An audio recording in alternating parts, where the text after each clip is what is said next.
네, 감사합니다.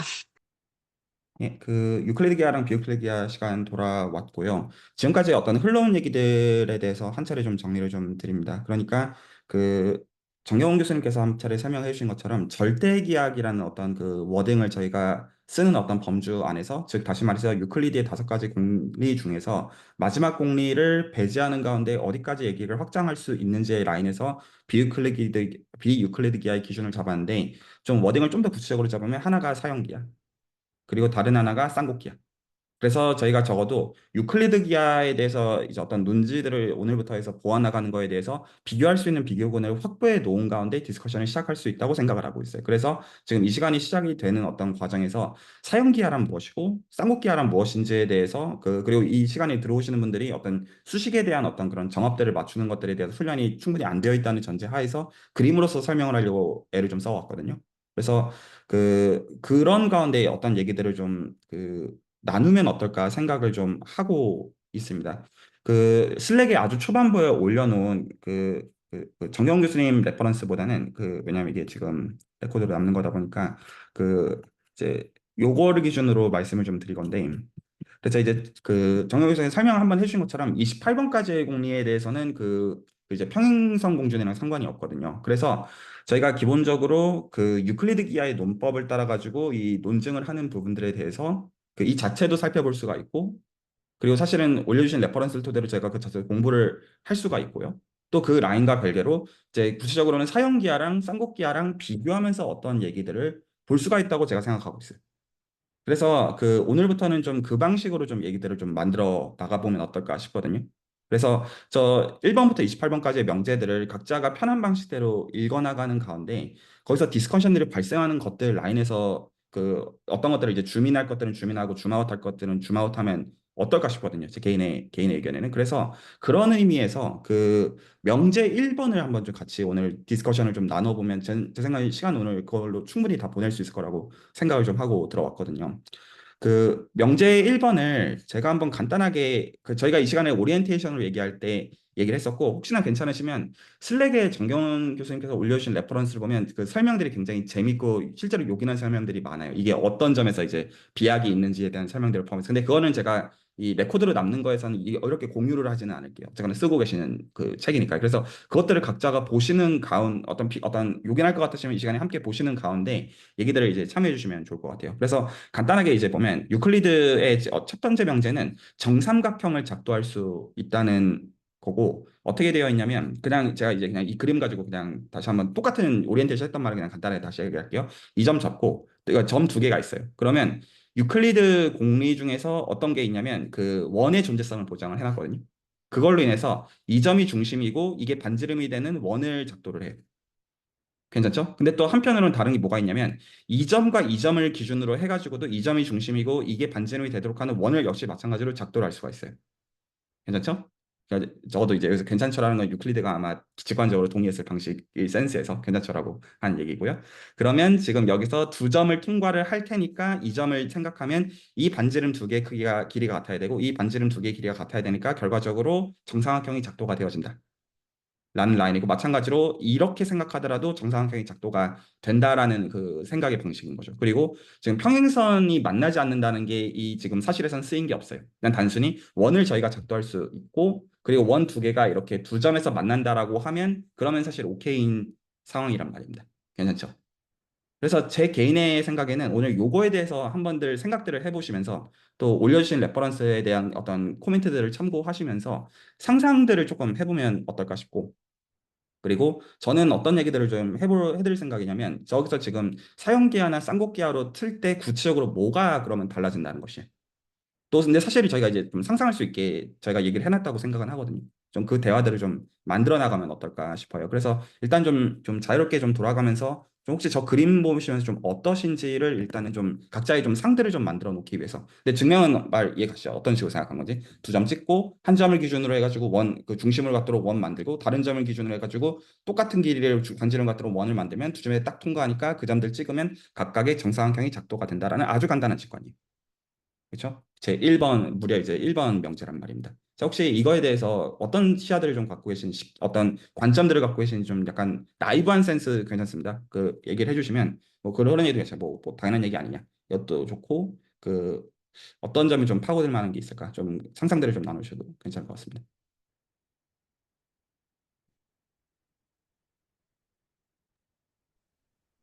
저는 또 갑자기 드는 생각인데, 저희가 방금 이제 말씀하신 증명 과정에 이제 원을 그리는 과정이 나오잖아요. 근데, 뭐, 공주네? 아마 그 원에 대한 얘기가 있었던 걸로 기억이 나는데, 근데 사실은, 정삼각형이나 뭐 이런 정사각형보다 원이 다루기가 좀 더 어려울 거라고는 저는 오히려 더 생각이 되는데, 이렇게 원을 상정하고, 먼저 상정하고, 이렇게 또 정삼각형을 그 위에 이렇게 또 얘기한다는 게 갑자기 조금 흥미롭네라고 좀 생각이 갑자기 좀 들었습니다.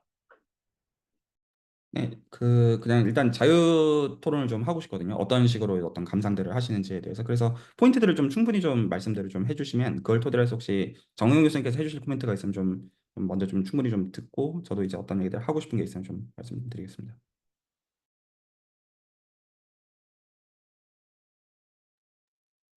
저는 이제 원을 그릴 때 보통 이제 컴퍼스나 아니면 뭐 실 같은 거 이렇게 중심점이 될 만한 지점에다가 못을 박아놓고 이제 고정을 해놓고 이렇게 그리잖아요.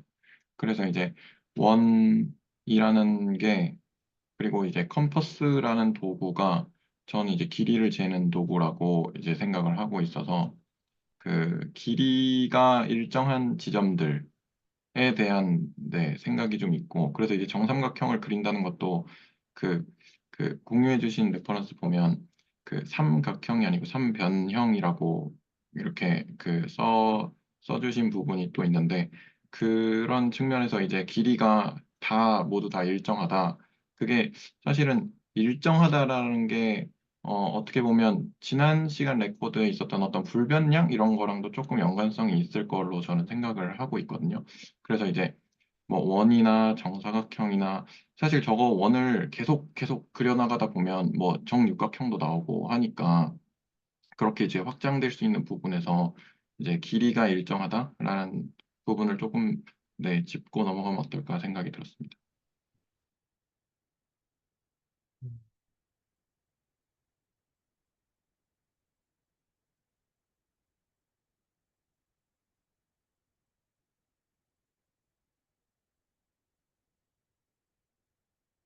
네, 부태영 선생님 혹시 말씀하실 거면 말씀해 주십시오. 저는 참, 저는 이게 어색하네. 그러니까 이게 직관적이고 이게 뭐 약간 수식이 없으니까 일단 어색하고요. 수식이 편하다는 의미는 아니에요.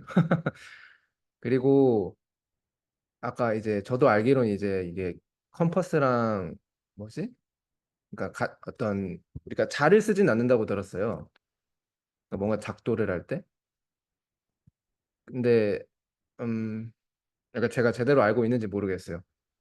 근데 그게 또 이 프로포지션 1에 대한 내용은 알 수 있는데 약간 전반적인 그런 제 느낌인데 프로포지션 1뿐만 아니라 그러니까 사실 자를 네 컴퍼스와 눈금 없는 자를 사용합니다. 그러니까 눈금 없는 자를 사용한다는 게 사실 무슨 말인지 잘 이해가 안 되긴 하거든요. 굳이 왜 그런 제약 조건을 둬야 됐을까?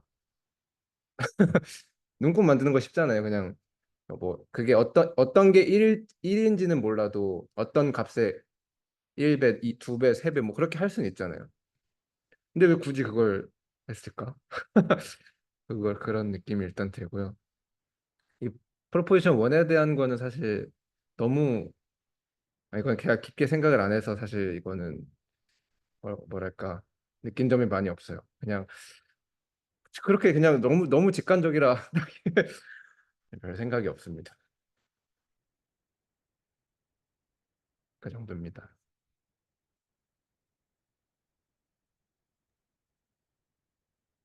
혹시 괜찮으시면 다 한마디씩 해주시길 부탁드립니다. 아무 말이어도 됩니다. 아, 저는 어, 제가 먼저 네, 먼저. 그 이 저는 랑 이거보다는 정경훈 교수님께서 제가 슬랙의 댓글에 원의 방정식을 하나 적어주셨는데 그게 너무 충격적이어갖고 그, 그 제가 알고 있는 원의 방정식과 모양이 다른 그 그냥 정말 두 점 사이의 거리가 어, 반지름이 된다. 그거를 보고서 저렇게도 쓸 수 있구나 하는 거를 어, 좀 네, 생각해봤고 그리고 저희가 이제 복소평면이란 얘기를 했으니까 그러면 복소평면에서는 거리가 뭘까라는 생각을 좀 해봤습니다. 네. 음.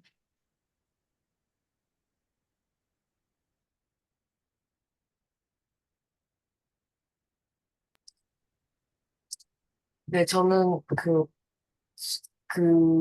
절대기하 사장을 좀 읽어보면서 빠진 공준이 있다라고 하는 부분에서 그 부분을 읽어봤는데 사실 저도 명제 1번은 정삼각형을 그리는 가장 완벽한 방법이, 그러니까 가장 직관적이고 완벽한 방법이 아닌가라고 생각을 하고 있어서 사실 빠진 공준 부분을 읽었는데 이게 왜 내부와 외부로 나뉘는 거를 여기 그 빠진 공준으로 얘기를 해야 하는지는 잘 모르겠습니다. 그러니까 어쨌거나 어떤 닫힌 도형이 된다면 그러니까 볼록 평면이든 볼록한 평면이든 아니면 그냥 일반적인 평면이든 어쨌든 닫힌 공간이 되는 것은 너무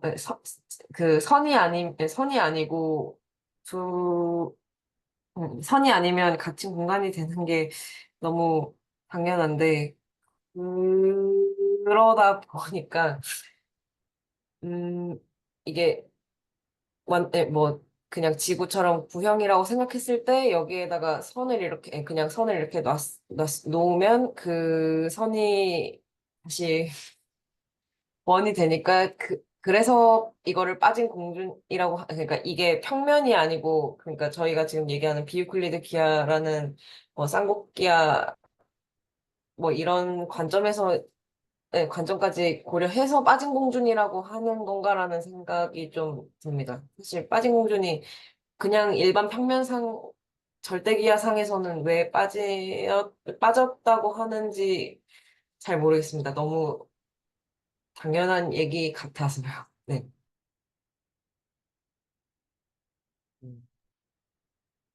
혹시 아직 안 나서신 분들 있으시면 또 나서 주시면 부탁드립니다.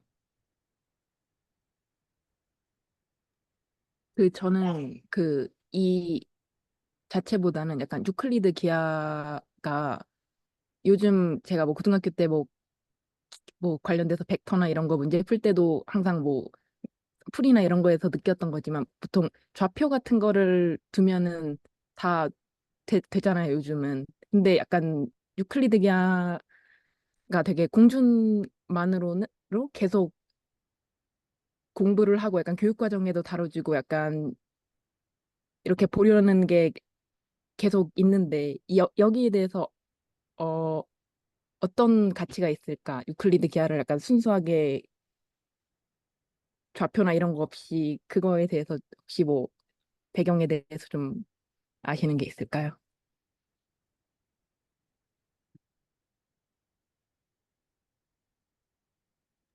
예, 혹시 더 자유롭게 나서 주시면 감사하겠습니다.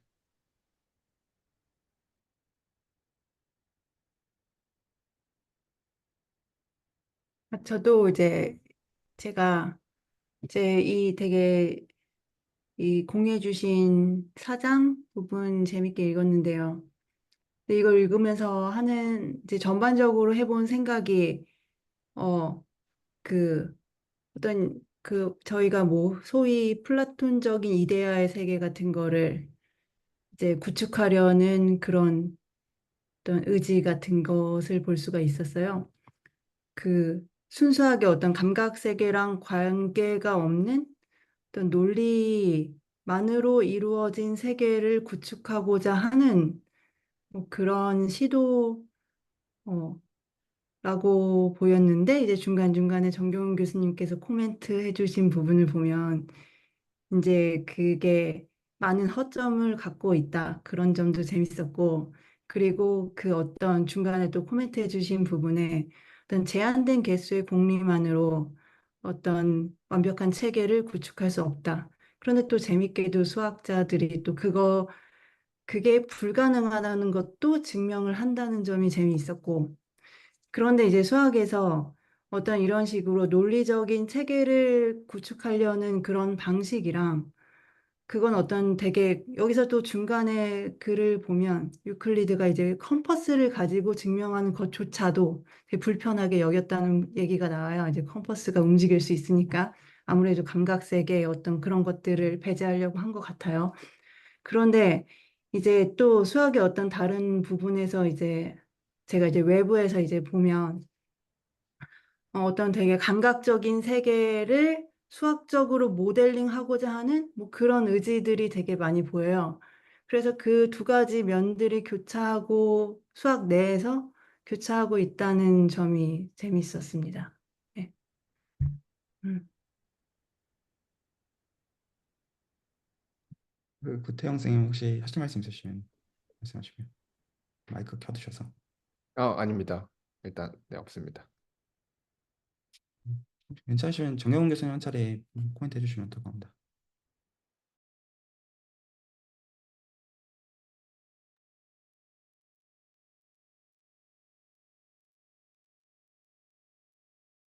네, 뭐, 다 들리는 거죠? 네, 예. 뭐, 지금 대충 제가 받아 적었긴 했는데, 뭐, 제가 뭐, 항상, 제가 대답하는 게 완벽한 대답이 절대로 될 수가 없고요. 이건 제 의견이고, 여러분들은 뭐, 이걸 바탕으로 다 생각을 따로 하시고, 뭐, 다른 책으로 공부하시고, 뭐, 하는 건 얼마든지 자유입니다. 이건 제 의견이에요, 제 의견. 대체로 보면은. 그, 어, 아까 그 눈금 없는 자하고 그다음에 뭐 컴퍼스만으로 작동하는 문제를 얘기를 하셨는데 이 자에 눈금이 있다는 문제가 이제 왜 중요한 이유는 예를 들면 처음에 1이라는 기본 단위를 잡을 수 있잖아요. 근데 이건 이제 정하기 나름이니까 딱 정하고 나면은 그걸 2배하고 반으로 나누고 이런 종류의 작동은 우리가 다 가능하니까 그걸 이용해 가지고 수학적으로 말하면은 그걸 가지고 1을 만들고 2를 만들고 3을 만들고 해서 모든 자연수를 만들 수 있고요. 그 다음에 우리가 비례라는 개념을 토대로 해서 유리수를 만들 수가 있어요. 근데 이걸 가지고는 무리수를 만들 수가 없거든요. 그러니까 눈금이 없다는 것은 눈금을 찍으면 루트 1을 찍을 거냐, 파이를 찍을 거냐 하는 거예요. 그 자에 만약에 그게 찍혀 있으면은 우리가 그건 뭐라고 해야 되나? 예. 그러니까 눈금 없는 자라는 것은 근본적으로 1이라는 게 주어지면 유리수는 찍혀 있다는 걸 전제로 하는 거예요. 그러니까 뭐 그것까지는 허용할 수 있어요. 어차피 이제 그건 다 가능하게 되니까. 그래서 어 이제 그래서 그 눈금 없는 자로 작동해서 처음 나온 것 중에 하나가 이제 아니 그 뭐죠? 직각이등변 삼각형의 빗변의 길이가 그 눈금 없는 자 기본 단위를 가지고 잴 수 없다는 게 이제 그 고대의 아주 그 수학적 스캔들이었잖아요. 무리수의 발견이 굉장히 그 문제가 됐던 거잖아요. 근데 그래서 그 눈금 없는 자라는 것은 일단은 그 제일 첫 번째 그 공준에서 두 점을 잇는 직선은 작도를 해야 되니까 우리가 이제 그걸 잘하고 흔히 생각을 하잖아요. 자를 이용해서 그을 수는 있는데 그 두 점 사이에 뭔가 거리를 재가지고 뭐 원을 그리고 뭐 이런 게 이제 다른 데로 옮기는 거 이런 게 다 가능을 하지만은 이 작도만으로 만들어질 수 있는 거리에는 한계가 있어요. 그게 수학자들이 또 다 증명을 했거든요. 어떤 수들이 그 작도를 통해서 우리가 그 유한반의 작도를 통해서 만들 수 있는지를 다 알고 있단 말이에요. 그래서 그 세상에서는 우리가 다룰 수 없는 세상이 있어요. 그래서 그러니까 그 세상하고 우리가 알고 있는 실존하는 세상을 어떻게 보면 구별할 수도 있는 거예요. 그래서 어, 아무튼 예, 뭐 그러니까 눈금 없는 자라는 것은 그 어떻게 보면 수학적으로 좀 그 순수하려고 한 뭐 그런 면이 있는 거예요. 예, 예, 그래서 그 눈금 없는 자라는 말을 굳이 언급을 하는 거고요. 예, 그거고 그다음에 뭐 복소평면에서의 원의 방정식하고 복소평면에서 거리 이거 있는데 요새는 저 학부가 아니고 고등학교에서도 복소수를 저희 때 배웠던 것만큼 많이 가르치질 않더라고요. 그래서 그 뭐 극좌표도 안 배운다고 그러고 그래서 뭐 상당히 지금 복소수에 대해서 많은 분들이 이제 모르고 이제 이렇게 별로 어려운 게 아닌데 나중에 가가지고 이걸 접하면 이제 굉장히 두렵게 두려운 대상이 돼버리고 마는데 이게 복소수가 처음 나왔을 때 수학자들도 굉장히 곤혹스러워했잖아요. 근데 그걸 겨우 편하게 만들어놨는데 지금 교육과정에서 이 모양을 만들어놨죠. 아무튼 복소 평면에서의 거리라는 건 별게 아니고 복소수는 뭐 a 더하기 bi면은 그걸 a, b라는 점으로 생각하면 돼요. 그래서 그냥 좌표 평면을 점으로 생각해서 점 사이의 거리를 재는 것처럼 하면 되기 때문에 그 원의 방정식도 똑같이 그 뺀 것의 두 점 사이의 거리는 두 복소수를 뺀 것의 절대값이라고 우리가 쓰고 이제 두 점의 거리로 우리가 삼으면 됩니다. 물론 이건 유클리드 거리로 지금 삼는 거고 나중에 쌍곡기하에서는 두 점을 재는 거리 방식이 달라지잖아요. 우리가 그 지난번에도 얘기를 했지만 예를 들면 상반평면에 있으면은 뭐였죠? 그 복비 크로스 레이셔를 이용해 가지고 뭐 계산한다든지 이제 그런 종류의 방법들이 있으니까 자, 아무튼 일단은 유클리드 의미로서의 거리는 그냥 좌표평면의 점으로 생각해서 거리를 재면 되는 거고요. 그다음에 이제 제가 쓴 그 책에서 빠진 공준 얘기를 했는데 제가 이거 빠진 공준 특히 첫 번째를 써놓고 후회를 많이 했어요. 지금도 지금 바꿀까 생각하고 있어요. 그 부분을 근데 이, 이 빠진 공준이라는 것 그러니까 일본 명제를 증명하는데 정삼각형이 작동할 수 있다는 걸 때 우리가 그 처음에 공리나 공준에 없던 거, 예를 들면은 두 원이 왜 만나는가, 아까 그 A, B라는 점을 중심으로 해가지고 그 원이 왜 만나는가, 그것에 대해서는 공리나 공준이 보장할 수가 없으니까 뭔가를 보충을 해줘야 되거든요. 그래서 그 뭔가를 보충하는데 뭘 보충해야 되냐 하는 게 사람마다 다 다르다고요. 힐베르트가 한 게 다르고, 그 다음에 뭐 아무튼 그 사람마다 어떤 공준을 넣느냐가 굉장히 다른데 근본적인 문제 중에 하나는 연속성의 문제예요. 예를 들면은 그 피타고라스 시절에는 모든 수가 유리수였잖아요. 그러니까 피타고라스 본인에는. 그러면 만약에 우리가 원을 그렸는데, 우리가 좌표 평면을 생각해 보자고요. 그 원은 우리가 생각하는 원하고 다른 거예요. 피타고라스 세계관에서는. 모든 x좌표와 y좌표가 다 유리수인 점들만 들어가 있는 거예요. 그러면 그런 점은 아까 말한 그 방식으로 00을 중심으로 반지름 1인 원하고 10을 중심으로 반지름 1인 원. 여기서는 근데 유리수 좌표만을 가지고 있는 세상이면은요. 그 원들은 만나지 않거든요. 그렇잖아요. 왜냐하면 2분의 루트 3, 뭐 2분의 1하고 2분의 루트 3에서 만나야 되는데 그 점은 그 세상이 없단 말이에요. 그러니까 일종의 그 유리수 세상을 넘어서는 뭔가가 사실 있어야 된다는 것을 후대 수학자들이 생각을 하는 거예요. 그러니까 이게 뭐냐면은 뭔가의 그 연속성에 관한 뭔가가 필요하다는 거예요. 그래서 그 빠진 공조를 어떤 방식으로 집어넣냐는 것은 수학자마다 다르다고요. 예를 들면 실수를 구축할 때도 유리수에서 실수를 만드는 방식이 제각각이거든요. 그래서 크게 다르듯이 기하학에서도 마찬가지예요. 그 연속성을 넣는 방법이 많이 있는데 이제 그 중에 하나로 뭐 나름 유명한 사람 제가 누구였는지 이제 기억이 안 나는데 그 하나의 예를 제가 빠진 공준이라고 넣었는데 별로 그렇게 저 넣어놓고도 다시 읽게 되고 그러니까 별로 좋지 않아서 이제 그냥 연속성에 관한 얘기로 지금 저는 그 책에서 그 부분을 좀 바꿀까 생각은 하고 있어요. 자, 아무튼 근본적으로 기본적으로 말하면 연속성에 관한 어떤 게 필요하다. 그래서 그게 빠져 있다는 거예요. 그래서 우리가 모델로 하는 게 기본적으로 유리수 세상이 아니고 실수 세상이라는 게 가정되고 있는데 그걸 거기서는 언급이 당연히 돼 있지 않다는 거예요. 네, 그래서 그게 빠져 있다는 얘기를, 그러니까 저는 이제 그 얘기를 하고 싶었던 거고요. 근데 제대로 표현을 못한 것 같아요. 그래서 그건 뭐 책을 고치면 되고. 그다음에 이제 이것도 역시 좀 비슷한 건데 어떻게 보면 비슷한데 요새는 그 기하학을 그 좌표를 이용해서 기하학을 할 수 있는데 그 고전적인 의미의 이런 그 유클리드 기하학이 어떤 가치가 있을까? 예, 근데요, 제가 해보는데 사실 이 좌표를 이용해서 하는 것은 이제 계속 방정식을 푸는 거잖아요. 이게 쉬울 때도 있지만 사실은 어려울 때가 굉장히 많아요. 해보면은 그 루트 잔뜩 들어간 거 뭐 더하고 빼고 한 녀석 제곱하고 하다 보면 이 계산의 이 홍수에서 실제로 빠져나올 수 없을 때가 굉장히 많거든요. 그래서 그 좌표를 이용해서 뭔가를 계산하는 게 편리할 때도 있지만 저는 그렇지 않은 경우도 굉장히 많다고 봐요. 그래서 그래서 아직도 그 유클리드 기하의 그 원래의 그 가치는 살아 있다고 저는 생각을 하고요.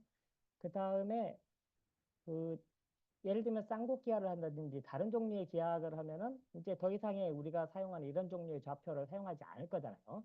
그래서 어 그때도 기하학을 한다면은 그 좌표계하고 무관한 기하학 이게 이제 중요하고 뭐 유명한 수학자의 말이 있어요. 그 천이라는 수학자가 그랬다고 하는데 우리가 좌표계를 도입한 것은 기하학에 대한 폭력이라고 그랬어요.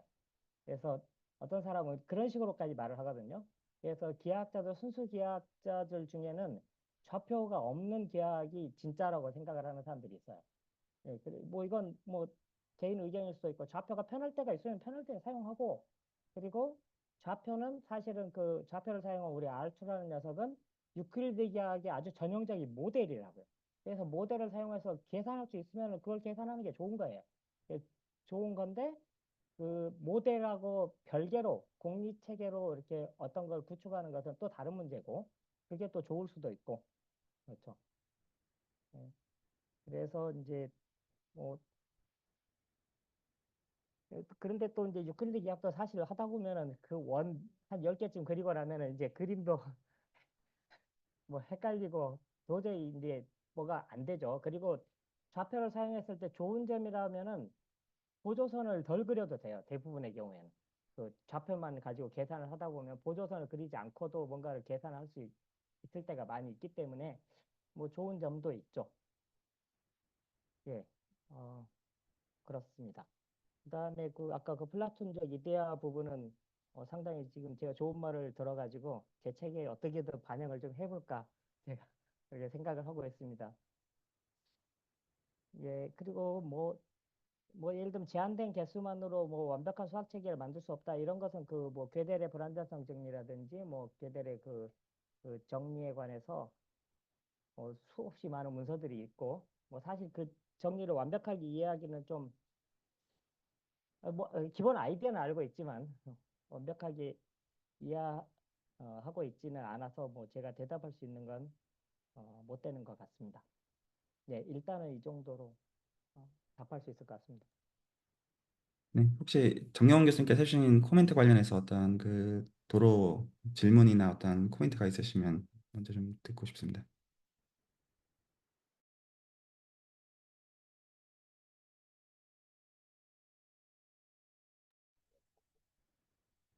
네, 그 이야기를 듣다 보니까 그러니까 저희가 이제 유리수에서는 결국엔 아까 뭐 교점의 존재성이나 이런 걸 조금 이야기할 수가 없다. 그래서 이제 그래서 실수를 이제 구성했다라고 했는데 근데 이때까지 너무 당연하게 해왔는 것 같은데 실수는 또 그러면 정말 그 유클리드 기하를 하기에는 완벽한가? 사실 그거에 대해서는 이야기를 좀 들어본 적이 없는 것 같아요. 그러니까 방금 이제 그 실수 평면이 이제 모델이다. 이렇게도 뭐 말씀을 하셨는데, 사실 그럼 또 결국에 이 모델이 제대로 작동하는가, 뭐 이런 얘기일 것 같은데, 그러니까 실수는 결국은 그래서 그 유클리드 기하를 이야기할 때는 왜 완벽한 건지, 아니면 혹시나 또 우리가 모르는 또 어떤 문제점이 있지 않는지, 그게 좀 궁금합니다. 제가 그거는 이따가 말씀드릴게요. 그 좀 맥락을 좀 나눠야 되거든요. 그거는 그 실수의 중요성이 너무 크기 때문에 그 일단 단편적으로 얘기하면 오히려 오해가 생길 것 같아서 혹시 또 다른 또 코멘트들이 있으면. 그 아까 정용 교수님 말씀하실 때 그 뭐 유리수 그러니까 원을 그리는데 그 원에는 유리수만 있고 뭐 다른 원은 이제 그러니까 어쨌든 교점이 생기지 않는 그런 두 원, 물론 실수가 아니라 뭐 아까 제가 이해하기로는 그냥 둘 다 유리수라서 그럴 수도 있다고 했는데 사실 그거는 사실 상상이 잘 안 돼요. 그러니까 이해는 되는데 저희가 생각하는 게 이제 실수 범위라서 뭔가 그렇게 만나지 않는다는 게 참 그러니까 무슨 말인지 알겠는데 이게 사실 이걸 따져야 되는 이유를 모르겠는 거예요. 어떻게 구체적으로 말하면 그런 느낌이 들었고 그리고 네, 네, 사실 너무 길게 얘기하셔서 다 이해는 못했습니다. 그리고 한 번에 이해할 내용도 아니라고 저는 생각을 해요. 이렇게 쭈르륵 얘기하시는데 사실 아무도 다 이해 못했을 것 같다는 생각은 합니다. 너무 어렵습니다. 저는 그 빠진 공준 말씀하실 때, 저는 이거를 읽을 때는, 이제 말씀 듣기 전에 읽을 때는 완전히 다르게 이해를 했어요. 저희가 그 3차 함수 배울 때 학교에서 그 극값 얘기하면서 극값이 하나는 음수고 하나는 양수면 반드시 x축에 교점이 생긴다, 뭐 그런 거를 배우잖아요. 그거랑 비슷하게 이해를 했어요. 그래서 그 내부, 그게 어떤 지금 말씀하신 거랑 전혀 다르게, 내부에 한 점이 있고 밖으로 나가려면 반드시 경계를 지나야 한다. 그게 공준에 있어야 되는구나. 그런 식으로 저는 이 글만 읽을 때는 그렇게 이해했습니다. 그, 네. 음. 아, 그 3차 함수 네. 3차 함수 극값 얘기는 예를 들면은 이제 그거죠. 연소함수가 있으면은 그 양수하고 음수가 있으면 그 사이에서 반드시 어딘가 그 축을 만나야 된다. 그걸 우리가 이제 사이값 정리라고 부르는 거잖아요. 이 사이값 정리가 연소함수의 특성이라고요. 연속성에 관한 그 논의가 있어야만 그걸 증명할 수가 있어요. 이 사이값 정리는 근본적으로 그 연속성에 관한 논의, 그 유리수에서 실수를 만들 때 거쳐야 하는 과정이 우리가 완비화라고 부르는 과정이 필요하거든요. 컴플리트니스라는 그 과정, 그러니까 극한의 개념을, 그러니까 그동안의 연산에는 그 사칙 연산만 있다가 거기에 극한이라는 새로운 녀석이 들어간단 말이죠. 그래서 그걸 그 극한값이 존재하는 세상, 유리수 수열에서는 우리가 그 그것의 극한값이 뭔가 아무튼 극한이 있어야 되는 것 같은데 그게 유리수 세상에 없잖아요. 무리수를 포함해야만 극한이 존재하게 우리가 만들 수 있게 되기 때문에 극한의 개념을 더하는 게 우리가 완비화라고 부르는 그런 과정인데 그러니까 그 완비화 과정 그러니까 그 실수의 완비성이라고 부르는 것을 굉장히 여러 가지 방식으로 설명할 수가 있어요. 실수의 완비성하고 동치인 명제도 제가 알기로만 해도 한 15개 돼요. 제가 아는 걸로. 그렇지만 모르는 건 훨씬 더 많겠죠. 그러니까 그 중에 하나가 사이값 정리가 사실상 실수의 완벽성을 거의 동치해요. 그러니까 아까 그 느낌을 가진 게 어떻게 보면은 사실 말이 돼요. 그 원이라는 게 이쪽 지나고 이쪽이 지나면 이 둘이 만나야 된다는 그게 이제 일종의 어떻게 보면은 그게 연속성 개념 비슷한 거잖아요.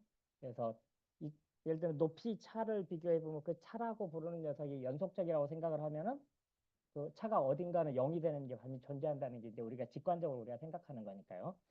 이제 이게 그리고 이제 이게 굉장히 당연해 보이는 거라고 생각할 수가 있는데 예를 들면 이제 이런 거에 있어요.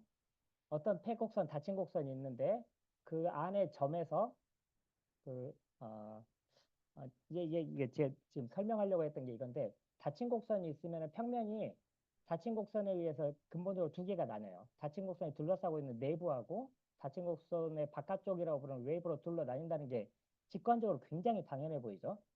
그렇죠? 근데 물론 이 곡선에 약간의 조건을 줘야 되지만 이 당연해 보이는 이 연속적인 이 곡선이 있었을 때 이 당연해 보이는 걸 증명하는데 수학자들 2000년이 넘게 걸렸어요. 이게 조르단 곡선 정리라고 부르는 이 정리가 굉장히 이게 트리비얼하지 않은, 자명하지 않은 거거든요. 그래서 근데 아까 그 원이라고 하는 것도 이게 그냥 단순하게 만난다 이런 것이 전혀 당연한 게 아니라는 거예요. 전혀 당연한 거. 이게 상당히 어려운 개념이 될 수가 있다는 거죠. 그래서 그걸 뭔가 그 어려운 것을 다 밟은 다음에 기하학을 하기에는 너무나도 낭비니까 그것에 대한 논의는 일단은 앞에 넣어두고, 그렇죠? 그렇게 시작하는 게 이제 제 의미에서는 빠진 공전에 관한 그런 얘기였던 거예요. 그래서 그렇게 시작하는 게 더 낫지 않을까 하는 거죠. 예.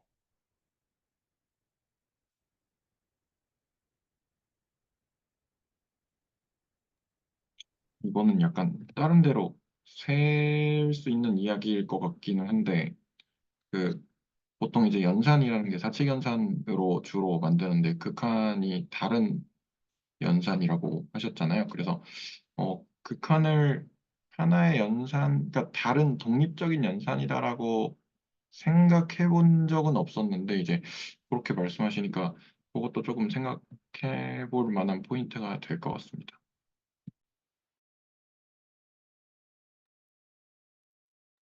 네, 죄송합니다.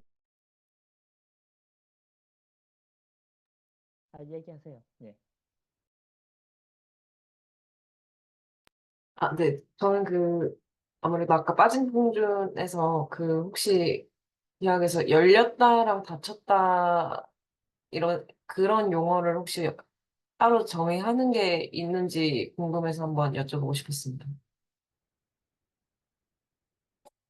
이게, 네.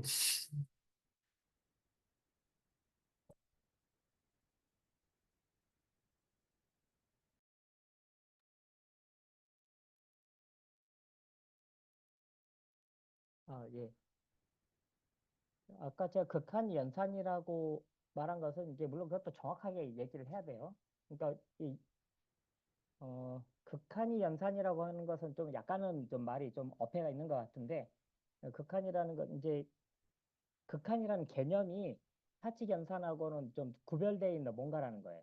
그래서 제가 얘기하고 싶었던 그 근본적인 얘기는 그거였고, 그래서 우리가 극한이라는 개념을 도입하지 않으면 우리가 그 실수라는 세상을 구성을 할 수가 없어요. 그래서 이 연산만으로 만들 수 없는 세상, 그렇죠? 유리수하고 실수는 뭔가 구별이 되는데 유리수하고 실수가 뭐가 다르냐고 물어보면은 정말로 사실 가까워거든요. 상당히 가까운데 저도 이제 수업하면서 항상 학생들한테 질문하는데 야, 니들 도대체 실수가 뭐고 유리수가 뭐냐 하고 물어보면은 실수는 유리수하고 무리수 합친 거라고 그러고 무리수는 실수해서 유리수 뺀 거라고 해가지고 이 반복되는 답밖에 대부분 못해요. 그렇게 대답하면 안 되잖아요. 그래서 이제 수학적으로는 유리수에다가 완비성을 더한 거다. 완비성이라는 것은 극한에 관한 어떤 something이다. 그렇죠? 그래서 이제 그걸 표현하는 방식은 여러 가지가 있다. 이제 그런 식으로만 일단은 그렇게 얘기를 하고, 그러면 될 것 같고요. 그리고 지금 열렸다와 닫혔다 이 개념이 있는데 이게 이제 이 열렸다 닫혔다라는 이 닫혔다 이 클로즈드라는 말을 굉장히 다른 맥락에서 이 단어를 쓰고 있거든요. 그래서 우리가 닫힌 곡선이라고 할 때 이 클로즈드하고 뭐 예를 들어 어떤 집합이 클로즈 셋이라고 할 때 이 클로즈 이런 것들이 굉장히 달라요. 그래서 물론 관련이 있으면서도 이게 다른데 그래서 지금 어떤 의미에서 열렸다 닫혔다를 지금 질문하신 건지 약간은 제가 지금 모르겠고 제가 그 빠진 공중이라고 썼을 때 그 닫혔다는 개념은 곡선이 닫혔다고 여기서 말한 것은 출발한 대로 다시 돌아왔다는 거예요. 그 곡선이. 그런 의미에서 그 클로즈 커브를 말한 거였습니다.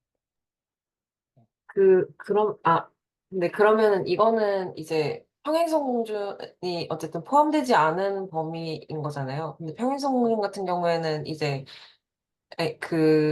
다른 기하로 가면은 끝점이 만나지 않는다 해서 만난다가 되는데 그러면은 그 경우에는 닫혔다라고 표현할 수 있을까요?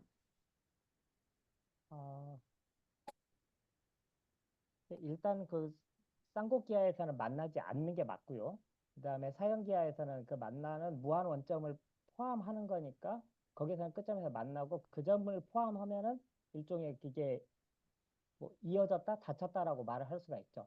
근데 이제 그냥 쌍곡기하 아까 지난번에 다뤘던 그 뭐 얘기했던 뭐 포엔카레 디스크 모델이라면 이 바운더리 그 반지름 1이 원의 이 바깥 부분은 점선이에요. 그러니까 열려 있어요. 그 부분은 그 쌍곡기와의 세상에 들어가 있지 않거든요.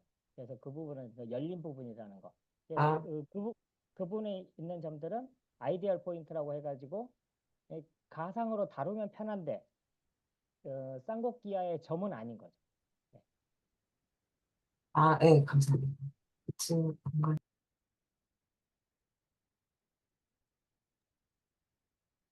제가 조금 얘기를 좀 드리고 싶습니다. 전체적으로.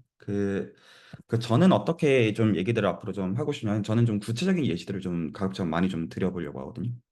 어떤 해석도 좀 말씀을 좀 드리려고 하지만, 그 해석에 대한 구체적인 매개체들을 좀 드리려고 제가 설명해 드리고자 하는 것들에 대해서 이렇게 지금 5가지를 띄워 놨거든요. 그래서 제가 이것들을 하나하나 여기다가 링크들을 드리면서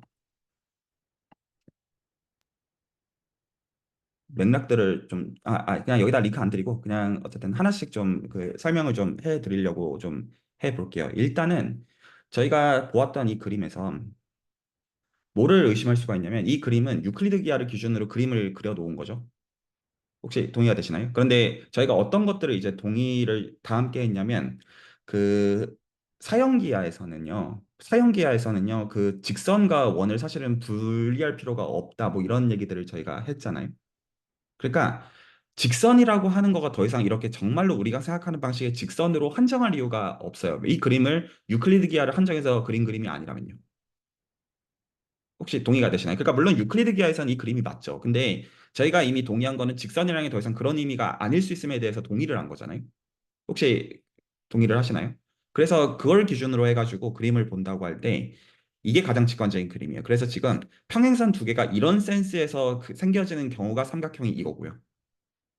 만약에 그 쌍곡기하를 기준으로는 이게 평행선이거든요. 지난번에 얘기했던 모델을 따라가지고 보면, 그러면 이때는 삼각형이 이렇게 안쪽으로 들어갑니다.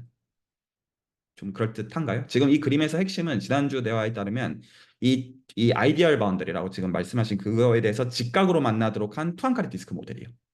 그래서 그렇게 생기고 직각으로 이렇게 만나게 이렇게 긋습니다. 그리고 그 구면기하, 스피리컬 지오메트리, 혹은 이것도 사형기하라고 보아도 사실 무방한데, 이 경우에는 우리가 생각하는 삼각형보다는 좀 뚱뚱해져요. 그래서 얘는 좀 살찐 거고 얘는 좀 말라요. 그래서 지금 어떤 거를 좀 상상을 하실 수가 있으실 거냐면, 아까 보았던 이 그림들을 저 두 가지 다른 타입의 삼각형으로 바꿔도 똑같이 성립한다는 거를 어렵지 않게 보실 수 있어요. 다시 한 번만 얘기의 어떤 논점을 좀 갖고 가면, 결국엔 2점 찍어서 원 만들고 원 만들어서 그냥 이거 상삼각형, 요거 논리죠. 근데 그 삼각형을 만드는 것 자체가 지금과 같은 삼각형이라고 해도 말이 될 뿐이라는 거예요. 좀 이해 가시죠? 그러니까 그 방식으로 삼각형을 꼭 그려야 되는 거가 아니다. 그러면 여기서 꼭 적어도 이제 역사적인 맥락에서 언급을 해야 되는 거는, 제가 좀 주저주저 했는데, 그러면 이 삼각형이 구체적으로 얼마나 다르다는 거, 뭐가 다르다는 것이냐. 저희가 특히나 기하학을 얘기한다는 건 기본적으로 기하학은 분류를 하고자 하는 거라고 보면 맞거든요. 어떤 공간의 분류가 기본적으로 기하의 어떤 관점이고, 그래서 어떤 양을 토대로 해서 기하가 이제 그 한자어 번역으로 how much에서 온 말이다 보니까, 이것들을 구체적으로 어떻게 다른 것으로 볼 것이냐라는 시야들을 제시하고자 하는 게 기하학의 어떤 근본적인 그 당위라고 볼 수가 있어요. 그런데 이거의 차이를 알려주는 정리를 수학에서는 보통 뭐라고 부르냐면 가우스 보넷 정리라고 보통 불러요. 그래서 제가 이 페이지를 띄워놨고요. 이 페이지 같이 있자라는 건 아니고, 이 가우스-보넷 정리라는 게 구체적으로 뭐를 가르쳐주냐면, 이 삼각형이 구체적으로 어떻게 다른 것이냐라는 걸 가르쳐주고, 직문수 15강에서 다 설명해놨습니다. 그런데 제가 이거를 좀 설명을 좀 해드리려고요. 왜 어떤 센스에 설명하려고 하면, 그냥 통상적인 제가 미분기하에서 가우스-보넷을 설명하겠다는 말이 아니고, 그걸 설명하려고 하는데, 어떤 맥락을 설명하려고 하냐면, 그 비유클리드 기하 입장에서 봤을 때 이게 뭐가 비자명한 거냐면, 이 두 점에서 만난다는 게 이게 굉장히 재밌는 팩트거든요. 사실은 제가 이거를 가우스 보넷 정리의 관점에서 설명을 하기 위해서, 이게 뭐냐, 라는 거를 좀 설명하기 위해서 그 어떤 그 필요한 단서로서 가우스번에 좀 설명을 좀 드리고 보통 그 직문수에서 설명한 어떤 방식과 이제 호환이 되게요. 그러면 저게 왜 그 교점이랑 상관이 있냐라는 거를 좀 말씀을 좀 드려보려고요. 혹시 하려는 얘기 괜찮나요? 어떤 얘기 좀 나누고자 하는지에 대해서. 자, 그 기본적으로 지금 이거랑 관련해 가지고 그 어떤 생각을 기본적으로 하는 거냐면 이건 그 직문수에서 굉장히 상세하게 대화들이 되어 있고 디스커션들이 레코드로 적어도 세 차례에 걸쳐서 1기, 2기, 3기에 남아 있기 때문에 공부하실 분들은 거기서 하시면 됩니다. 그걸 다 얘기할 생각은 없고요. 기본적인 생각의 관점이 뭐냐면 유클리드 기하를 어떻게 보는 거냐면 삼각형을 그렸을 때 삼각형의 내각의 합이 180도라는 거에서 보는 거예요. 그러면 얘를 직관적으로 생각하면 얘는 180도보다 작고요. 얘는 크잖아요.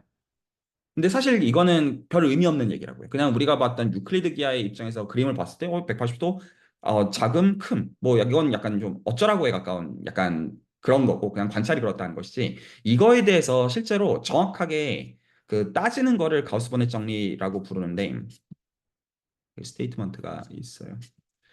어, 혹시나 이제 나중에 직문서를 보시는 분은 여기 있거든요. 그래서 삼각형의 내각의 합이 180도에다가 추가적으로 구체적으로 어떻게 바뀌느냐 라는 거가 가우스본의 정리에 정확하게 말하면 어플리케이션 중 하나예요. 정확하게 가우스본의 스테이트먼트 그 자체는 아니고. 그러면 이 지금 뭐가 되냐면 삼각형을 곡면으로 볼 때 삼각형 자체를 곡면으로 볼 때 거기서 삼각형에서의 어떤 면적분을 한 양이 정확하게 이 차이거든요. 그래서 이 C가 중요한 양이 되는데 이 C를 가우스 곡률이라고 부릅니다. 오늘 제가 저 인터섹션에 대한 얘기를 하기 위해서 제가 그러니까 일반적인 그 학부 미분기하를 설명하려는 목적에서가 아니라 이거를 가지고 저 인터섹션이라는 게 어떤 의미를 갖는지에 대해서 기하학적인 설명들을 좀 드리겠어요. 이거를 조금 더 다시 한번 설명을 드릴게요. 그러니까 저희가 보았던 명제 1번에서 삼각형을 이렇게 안 그려도 돼요. 이렇게 그려도 되고 이렇게 그려도 돼요. 이렇게 그림을 그린 시점에서 이미 평행선 두 개가 만나던가 만나지 않던가는 상관이 없는 거예요. 상관이 전혀 없고 그런데 이제 실제로 삼각형의 내각의 합이 어떻게 구체적으로 달라지는지를 가르쳐주는 게 가우스-본의 정리의 특정 응용인데 여기서 이 적분하는 양, 삼각형 위에서 적분하는 이 함수를 가우스 곡률이라고 부르는데 제가 이거를 직관적으로 좀 설명을 좀 해드려 볼게요. 괜찮죠? 이렇게 생각하는 겁니다. 어떻게 생각하냐면요. 기본적으로 그 공간이 휘어져 있는 거를 저희가 디텍트를 하고 싶어요. 목적이. 공간이 근데 이걸 이제 어디로 가지고 가는 거냐면 미적분학으로 가지고 가는 거거든요. 그냥 단순히 일변수 미적분학 입장에서 보면 저희가 생각하는 휘어져 있지 않다는 게 직선이고 평면이잖아요. 그리고 휘어져 있다는 개념이 곡선이잖아요. 그리고 이거는 고등학교 미적분학에서도 충분히 소화가 되어지는 얘기인데 그러면 직선과 곡선의 차이가 뭐냐 이거예요. 직선과 곡선의 차이는 2차 미분계수의 차이.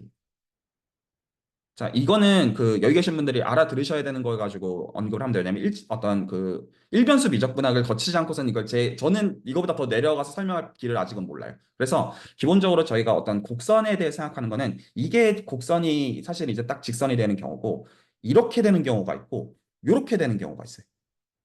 혹시 동의가 되시나요? 그러면 이렇게 생기는 거, 이렇게 생기는 거, 이렇게 생기는 건 다 뭐의 차이냐면 2차 미분한 값이 양수냐 0이냐 음이냐의 차이예요. 이게 기울기가 커지냐, 기울기가 그대로냐, 기울기가 작아지냐 라는 거를 미적분학의 언어로 옮기면 2차 미분계수라는 걸로 옮겨지는 거거든요. 혹시 여기까지 대충 괜찮나요?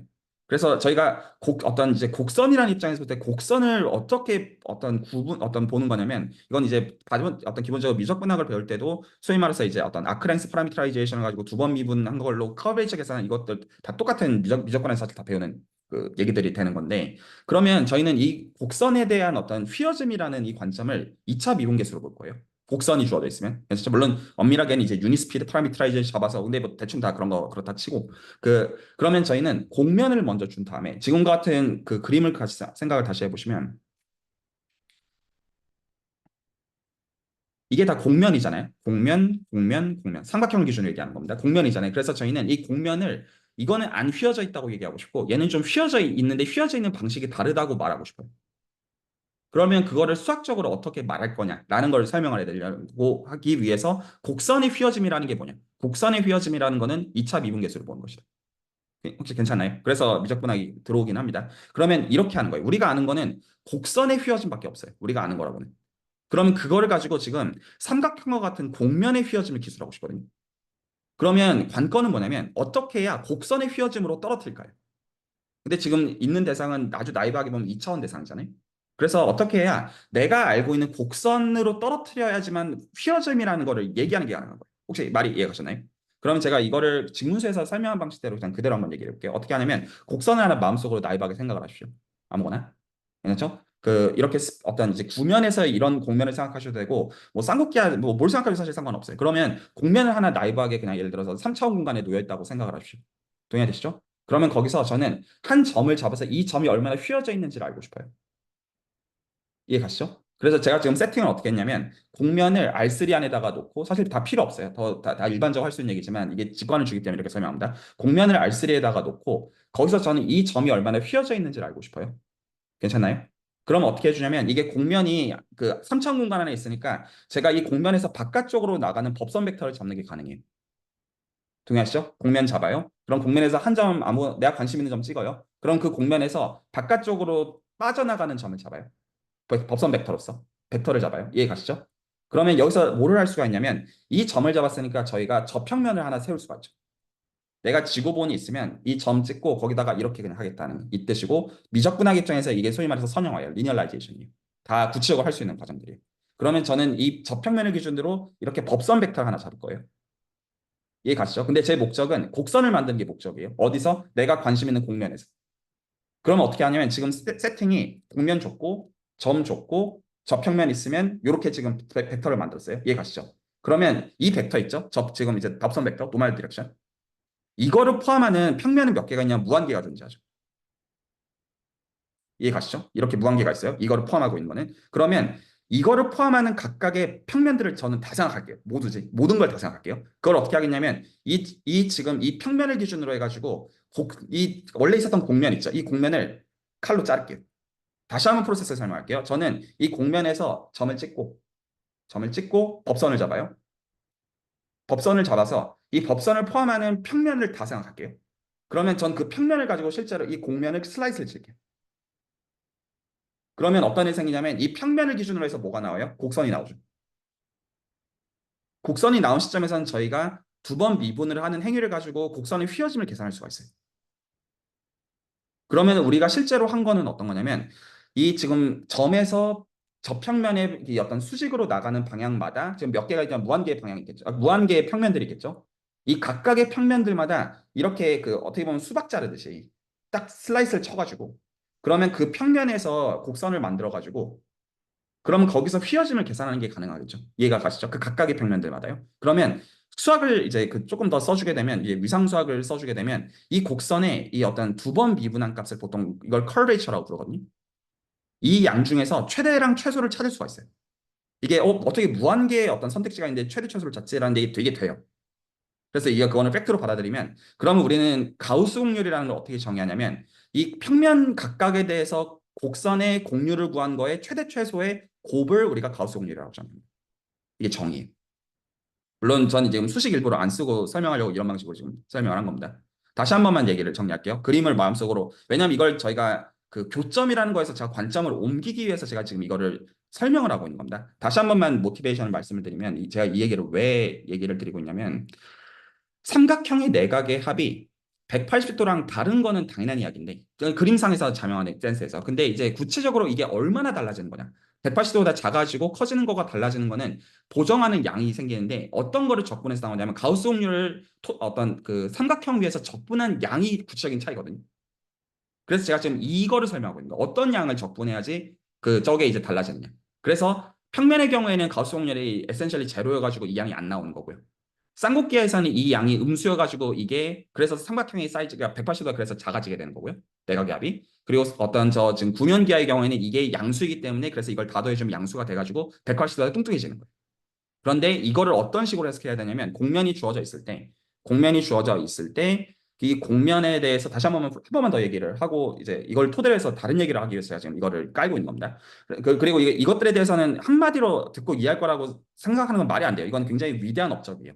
그래서 이거에 대해서는 호기심이 있으신 분들은 직문서를 포함해가지고 혹은 이제 이 라인에서 수학대로 공부하시는 것들은 굉장히 할 공부들은 많아요. 근데 어쨌거나 공면 주고 점 주고 저평면에서 수직인방을 세우면 수직인방을 포함하는 각각의 평면들 다 생각하고 그림 다 마음속에 상상 가시죠? 그럼 그걸 가지고 슬래시로 치면 슬래시로 치는 그 평면에서 이 지금 슬래시 치는 이 곡선의 이 점에서의 이차 미분한 것들을 다 모아서 최대 최소값을 추출해가지고 곱해주게 되면 이게 우리가 이 포인트에서 곡면의 이 포인트에서의 가우스 곡률이라고 정의하고 이 양을 다 적분해주게 되면 내가 지금 들고 있는 삼각형에서 적분해주는 거에다가 180도, 그러니까 파이만큼 더해주게 되면 이게 내각이면 정확하게 같아진다는 정리를 가우스 번의 정리라고 부르는 거예요. 말 이해 가시죠? 그래서 이게 뭐를 주는 거냐면 구체적으로 이 삼각형들이 어느 공간 위에 놓여져 있는지를 달라지는 거를 디텍트해주는 방식이 되는 거예요. 제가 좀 얘기를 좀 다시 한번 말씀드리지만 오늘 가우스번에서 설명하는 건 이게 자체가 중요해서가 아니라 이걸 가지고 제가 딴 얘기를 하기 위해서요. 그래서 이거에 대한 중요성은 이로 말할 수가 없어서 그것들에 대해서는 어떤 이 얘기를 정말 처음 들어보신 분들은 공부들을 하시길 권합니다. 근데 이제 그거를 이 시간에 적어도 오늘 얘기하려고 하지는 않아요. 그런데 이게 어떤 굉장히 재밌는 특징을 갖고 있냐면 그래서 지금 어떤 걸 제가 확신을 시켜드렸냐면 가우스 곡률이라는 컨셉은 각 점마다 어떤 정의가 되는 컨셉이에요. 곡면만 주어져 있으면. 혹시 동의가 혹시 되시나요? 곡면만 주어져 있으면 그러면 그게 뭐를 주냐면 이 방식으로 설명하면 곡면마다 각 포인트마다 어떤 값을 이 방식으로 뱉어내겠죠. 이게 굉장히 재밌는 관찰이거든요. 그러면 제가 여기서부터 아시는 관찰들을 포함해가지고 좀 약간 썰풀이를 좀 해보자면 예를 들어서 곡선 이게 실제로 그러면 곡면이 아까 이제 어느 분이냐 이소연 선생님께서 어떤 열린과 닫힌 이런 어떤 클로즈드 커브 이런 얘기들을 하신 게 있는데 저희가 어떤 것들은 예를 들어 클로즈 커브 어떤 S1 같은 거 서클 같은 거 생각하시면 와인딩 넘버라고 보통 얘기하거든요. 그러니까 어떤 양들은 적분해가지고 이 클로즈드 커브에서 적분하면 정수가 되는 2파이 곱하기 정수가 되어지는 그런 경우들이 있어요. 그래서 어떤 것들은 그냥 적분하면 원래 적분과는 당연히 실수예요. 당연히 어떤 실수해서 적분하는 것들을 생각할 때. 근데 어떤 것들은 신기하게도 적분한 거가 정확하게 이 회전수를 지칭하는 식으로 정수로 떨어지거든요. 근데 이 가우스 곡률이 어떤 점에서 굉장히 엽기적인 일을 만들어내냐면 지금 이제 정의에 가시죠. 가우스 곡률 어떻게 정의하는지. 이 닫혀있는 곡면을 줘요. 열려있지 않아요? 닫혀있는 곡면을 주면 가우스 곡률을 적분하잖아요. 그럼 뭐가 나오냐면 정수가 나와요. 그리고 이거에 대해서 보통 이걸 오일로 지표 및 여러 가지 어떤 위상수학적인 함의에 대한 게 굉장히 중요한데 직문서에서 너무나 상세하게 해놓은 얘기들이기 때문에 이것들이 궁금하시면 공부하시길 권하고 저도 비유클리드기아를 공부하는데 가우스본에서 정리를 안 봤다라는 거는 사실 말이 안 돼요. 그래서 이것들은 궁금하시면 보신 다음에 이 시간 디스커션하는 건 좋지만 어쨌거나 뭐 이제 이 시간에 미분기하를 얘기하려는 게 목적은 아니에요. 혹시 여기까지 다 괜찮아요? 그래서 뭐가 굉장히 엽기적이냐면 곡면에서 가우스 곡률을 적분하면 정확하게는 2파이 곱하기 정수가 나오는데 그 정수가 정확하게 뭐가 나오냐면 굉장히 좀 신기한데 이렇게 나오거든요. 이게 정확하게 2 빼기 2 곱하기 구공수가 나와요. 2파이로 나눈 양이. 그래가지고 제가 2파이로 나눴다는 전제 하에서 이것 지금 가우스 곡률을 9에서 적분하잖아요. 그러면 값이 구멍수가 0개니까 2가 나오고요. 토너스를 생각해요. 도너츠 우리가 아는 거. 도너츠를 주고 그러면 여기서 구멍수가 하나가 있죠. 여기서 가우스 곡률을 적분하면 0이 나오고요. 그리고 쌍곡기하의 경우엔 어떤 쌍곡기하에 해당하는 하이퍼볼릭 곡면을 생각하게 되면 쌍곡 곡면을 생각하게 되면 이때는 이 양을 적분해 주게 되면 음의 정수가 나와요. 그러니까 이건 굉장히 좀 비자명한 어떤 함의들을 좀 갖고 있는 관찰이에요. 적분을 하는데 정수가 된다는 것도 신기한데 알고 보면 공간에 대해서 이게 구멍수 같은 거를 디텍트를 해준다. 이런 것들을 가르쳐줘요. 여기까지 혹시 괜찮나요? 아주 나이브한 센스에서. 그래서 지금 이게 뭐랑 기본적으로 상관이 있는 얘기냐면 제가 이 얘기들을 드린 이유가 여기까지만 말씀을 드리고 질문들이 있으시면 좀 듣고 제가 진짜 하고 싶은 얘기를 시작할게요. 이게 다 그냥 깔고 얘기하려는 거거든요. 이 그림을 비유클리드 기하로 옮기는 관점에서 봤을 때 하나는 얘가 지금 유클리드 기하를 기준으로 그려놓은 거는 정삼각형을 이렇게 그렸다는 거예요. 이해 가시죠? 그런데 예를 들어서 쌍곡기하나 어떤 구면기하를 따라서 그리면 삼각형이 이렇게 생겨 있지 않아요. 그래도 된다는 거예요. 이 어떤 명제의 논지는요. 혹시 괜찮나요? 그런데 구체적으로 그게 달라지는 것들을 디텍트하는 게 가우스본과 상관이 있어요. 여기까지 일단 말씀을 드린 거예요. 혹시 여기까지 이해가 가셨나요? 그러니까 그냥 단순히 우리는 어떤 기하학적인 구조를 바꿔주게 되면 그림이 다 바뀐다 정도가 아니라 수학적으로 그것들을 해석할 수 있는 어떤 것들을 이미 알고 있다는 거예요. 가우스본의 정리라는 걸 토대로 해서. 근데 제가 이걸 가지고 뭘 얘기하고자 하냐면 이 교점의 개수도 사실은 가우스본의 결정이에요. 라는 보통 못 들어본 얘기를 좀 이제부터 하려는 거예요. 제가 지금까지 말씀드린 건 학부 미분기하를 들어봤으면 다 아는 얘기라고 보시면 돼요. 근데 지금부터 말씀드리는 건 아마 잘 모르는 얘기들 거예요. 자, 그래서 제가 그 얘기로 넘어가기 전에, 그래서 제가 이 교점에 대해서 해석하는 얘기를 드리기 전에, 혹시 여기까지, 혹시, 그래도 혹시 질문이나 코멘트가 있으면 듣고요. 근데 그 가우스 원넷이나 미분기하에 대한 함의를 이런 깊게 얘기하지 않을 거예요. 왜냐하면 그거는 직문서에서 다 충분히 얘기를 어떤 레코드로 남겨놓은 얘기이기 때문에 그 얘기들은 질문을 듣고서 제가 지금이 적절하지 않은 것 같으면 그거 보시라고 그냥 답을 하겠지만, 그럼에도 혹시 질문이나 코멘트가 있으시면 일단은 말씀 듣겠고요. 그 이제 저 C 그러니까 교점이라는 게 두 원의 교점이라는 게 C랑 그 밑에 있는 또 그런 또 다른 C를 말씀하시는 거죠? 네, 근데 네. 여기서는 이제 저희가 직관적으로 이렇게 두 점에서 만난다고 하는 이 두 점이요. 이게 그러니까 두 원이 이렇게 만나는데 두 개가 아니라 사실 그게 저는 이제 들었을 때 궁금한 건 이제 그럼 두 개가 아니라 뭐지? 뭐가 될 수 있지? 그거 설명해 드릴게요. 그러니까 네. 네. 네, 그 제가 막연해서. 좀 어버버 하시는 게 일부러 제가 그냥 아직 설명을 안 했는데 그걸 설명하기 위해서 저 가우스 번외시 필요해요.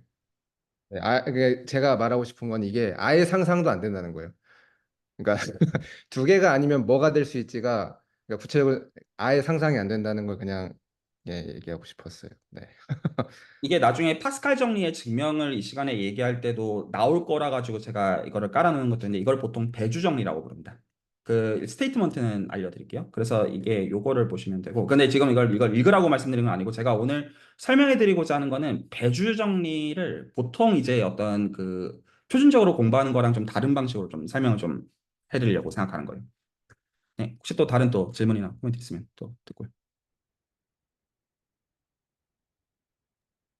그 가우스 본의 정리가 제가 직문수 듣고 좀 이해를 한 거는 그러니까 내적을 다르게 줌으로써 쉐입 같은 거를 좀 바꿀 수 있는 게 약간 직관적이지만 가우스 본의 정리를 통해서 이게 서로 다른 공간은 내적을 아무리 다르게 줘도 약간 바꿀 수 없다는 게 약간 증명이 됐다. 이렇게 이해를 했는데 이게 맞나요? 네, 맞고요. 근데 제가 단지 오늘 얘기해서 그 얘기들을 지금 다 뺀 거예요. 그래서 거기서 이제 위상수학에 대한 함이나 그런 얘기들이 있는데 글로 가는 게 오늘의 목적은 전혀 아니어가지고 그냥 얘기를 안 했고, 예, 말씀하신 게 맞긴 합니다. 저 그러면 우리가 배운 이제 포항카레 디스크 예를 들어서 그 위에서 이제 선보는 이제 어떻게 그리겠는데 이제 증명 과정에 있는 원 두 개를 그리는 게 사실은 조금 상상하는 게 좀 어렵더라고요. 이제 그 직선과 똑같이 번지고 있으니까 그냥 단순하게 이야기는 직선을 그려야 되나? 이렇게 되고 아니면 그냥 원이 한 점 중심으로 거리가 같은 거니까 뭔가 복비를 이용해서 그때 크로스 레이시오를 이용해서 거리를 정의를 했으니까 뭔가 어떻게 나오는 건가? 그렇긴 한데 이게 조금 구체적으로 와닿지는 않았어요. 네, 좀 이따가 말씀을 좀 드릴게요. 그 어떤 해석을 말씀드리는 게 아니라 정량적인 얘기를 드리려고 하는 거거든요. 그래서 지금 말씀드리는 건데 혹시 또 다른 또 질문 포인트 있으면 더 듣고. 여기까지가 그럼 일단 생각을 하시는 가운데 제가 다시 한번 생각을 하게끔 만들어 드릴게요. 다시 한번. 그러니까 이게 여기서부터는 아마 많은 분들이 못 들어보셨을 얘기들일 가능성이 있어요. 한번 관찰 한번 다시 한번 생각해 보시면 그 서클을 줘요. 서클을 R2에서 주고 이 서클을 그 어떤 적분을 잘 해주면 이게 그 2파이 곱하기 정수가 나오거든요. 이걸 보통 와인딩 넘버라고 부르는데 제가 이것도 그냥 이 정도로만 나이브하게 얘기를 합니다. 그러니까 여기서 재밌는 포인트는 적분이 실수가 아니라 정수가 된다는 데 있어요. 그렇죠? 보통은 적분이라고 하면 어떤 값이지 이게 인티저가 된다는 건 굉장히 신기한 관찰이라고요. 그런데 저 가우스본의 자체를 제가 지금 미분기하진 색깔을 그래도 좀 들어간 면이 있잖아요. 그래서 지금 최대한 빼려고 얘기하는 이유는 제가 오늘 포커싱 하도록 하고자 하는 건 뭐냐면 공면이 주어지면 공면에 적분한 결과가 뭐가 된다고요? 정수가 된다고요. 같게 겹치는 거예요. 그러니까 이 정수의 함의에 대해서 우선 미상수학적인 함의가 있고 미분기하적인 함의가 있으니까 그거 알고 제가 좀 더 포커싱하도록 맞추고 싶은 건 뭐냐면 적분을 했는데 생각해보시면 이런 비자명한 공면 위에서 적분을 그러니까 어떤 이중적분을 다 때렸는데 이 가우스 공률을 토대로 적분한 거가 정수가 됐다는 거 굉장히 이상한 관찰이에요. 적분했어요. 값이 나올 것 같지? 오케이. 근데 그게 정수가 되고 의미가 있대요. 그러니까 이게 뭐지? 라는 게 제가 오늘 조금 더 오히려 좀 포커싱을 하도록 만들고자 하는 포인트예요. 이상한 일 아닌가요? 그러니까 이게 뭐 그런갑다 해서 어떤 그거에 대한 해석이 있다고 하더라도 어떻게 적분한 거가 정수가 되지? 라는 거가 뒤집어서 얘기한다면 어떻게 얘기하는 거냐? 우리가 이때까지 봤던 정수가 이런 유의 해석이 있다는 가능성을 가져요. 지금은 제가 어떤 비점형한 대상을 도입을 해가지고 어떤 이미 어떤 위대한 선진들이 해놓은 것들을 도입을 해가지고 어떻게 정수값을 끌어내느냐 라는 얘기를 했지만 뒤집어서 똑같은 논리를 주신다면 정수라는 거를 이런 관점에서 해석할 수도 있다는 얘기 아니에요. 그런 가능성이 있을 수 있음도 알려주고 있는 거죠. 그러면 여기서 지금 굉장히 중요한 포인트가 지금 저 그림들을 볼 때, 자, 다시 한번 그림을 보여드리면 원 두 개를 그려요. 원 두 개를 그릴 때 두 점에서 만나잖아요. 그랬을 때 이 지금 두 점이라는 그 애매함에 대해서 왜 두 개냐? 그 개수가 2잖아요. 자, 여기서 좀 약을 빨게 하는 거는 상관이 있지 않을까요? 뭔 개소리냐 싶으실 수 있는데 예를 들어 와인딩 넘버 생각해 보시면 빙글빙글 도는 게 적분한 결과잖아요. 지금 곡면 두 개에 대해서 혹시 감이 혹시 오시나요? 뭐 이게 무슨 말도 안 되는 정신 나간 소리지? 그러니까 지금 정수라고 하는 이 레코드가 되었다라고 하는 거를 지금 어디서 약을 빨고 있는 거냐면 이 정수라는 게 굉장히 비자명한 어떤 적분의 결과로서 등장하는 게 아니냐라는 말도 안 되는 소리를 하려는 겁니다.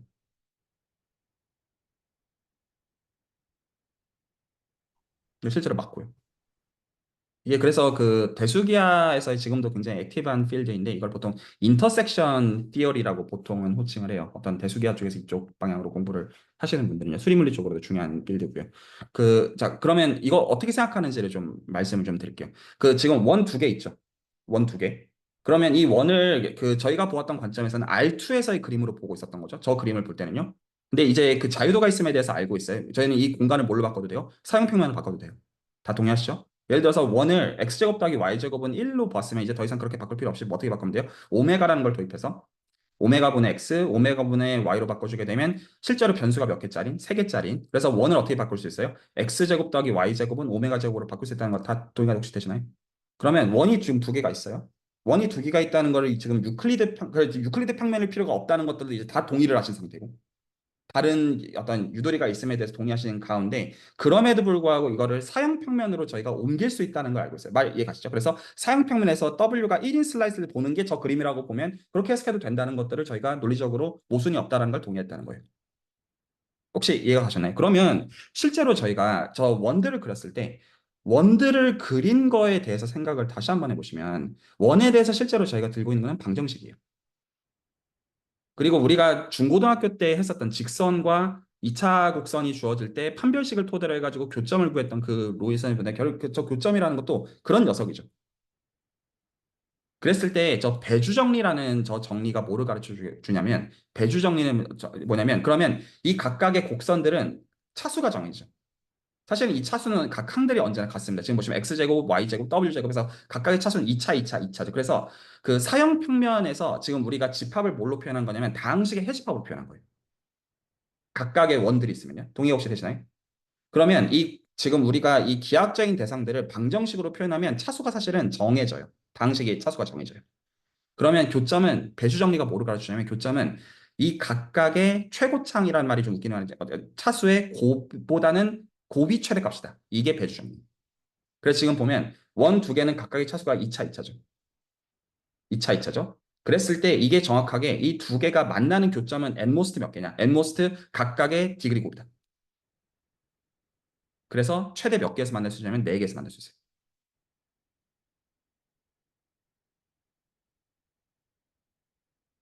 그러면 왜 내가 보는 그림에서는 두 점에서 만나냐? 그걸 내가 보는 직권에서는 왜 그게 타당하냐? 이렇게 질문하실 수 있어요.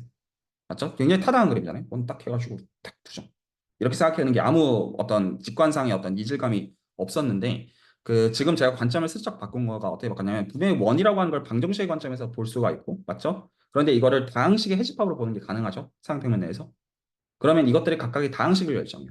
그러면 다항식의 차수가 결정이 돼요. 각각이. 그랬을 때 배주정리라는 이미 알려져 있는 굉장히 중요한 정리에 따르면 이 교점의 개수는 n모스트 몇 개냐면 각각의 디그리 곱이랑 같다라는 거를 배주정리라고 부른다라는 걸 제가 알려드린 거예요. 그러면 언제 이게 정확하게 똑같아요? n모스트 말고 정확하게 언제 똑같으냐? 우리가 쓰는 수체계가 복소수일 때 혹은 이제 이미 언어들 알고 계시는 알제브레 클로즈 필드일 때 이때는 정확하게 똑같아요. 그래서 지금 보고 있는 그림을 복소수를 기준으로 보면 교점이 사실은 4개예요. 그럼 왜 두 개를 보이느냐? 그 중에서 실수부만 보고 있는 그림이라서 그래. 복소수를 기준으로 만든 다음에 지금 보는 건 그 중에서 실수부만 딱 본다고 하면 그 그림이 딱 나오는 거예요. 자, 그래서 한번 얘기를 제가 좀 어떤 거에서 지금 가우스 번ет을 지금 운을 깔고서 하고자 하는 진짜 얘기를 시작을 했냐면 공간들이 주어져 있을 때 지금 공간들이 지금 만나는 그 교점이라는 거는 당연히 어떤 데이터를 뜰 수밖에 없는 수학적으로는 공간을 지금 설명하는 거에 대한 다항식이 있는 거잖아요. 그럼 그 다항식의 데이터로 뜰 수밖에 없다는 거죠. 어떤 의미에선 필연인 거예요.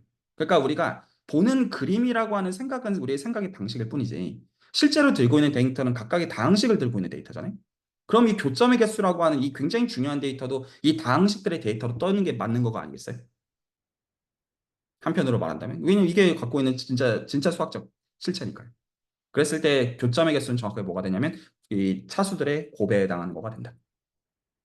according to 배주 theorem. 이렇게 얘기가 되는 거예요. 그러면 제가 한 가지 얘기를 더 할 건데 한 번만 얘기를 정리합니다. 그러면 그 질문하시죠. 지금 이 얘기랑 그 얘기도 신기한데 가우스 번et이랑 또 뭔 상관이냐? 왜 가우스 공률 얘기 왜 했냐? 이 얘기를 지금 나누기 위해서 좀 상관없는 거 괜찮은 거죠. 다항식 두 개를 가지고 만든 공간의 교점과 지금 아까 얘기했던 그 뭐냐 그 어떤 가우스번의 정리, 어떤 가우스 공률에 접근한 거가 무슨 특정 정수가 되어진다는 얘기랑 이게 뭔 상관이냐까지 말씀을 좀 드리면 이제 저 그림이 좀 많이 다르게 보이기 시작하실 거예요. 자, 그래서 그 얘기를 이제 드리면 끝나거든요. 자, 그래서 혹시 그 다음 얘기로 넘어가기 전에 질문을 건졌습니다.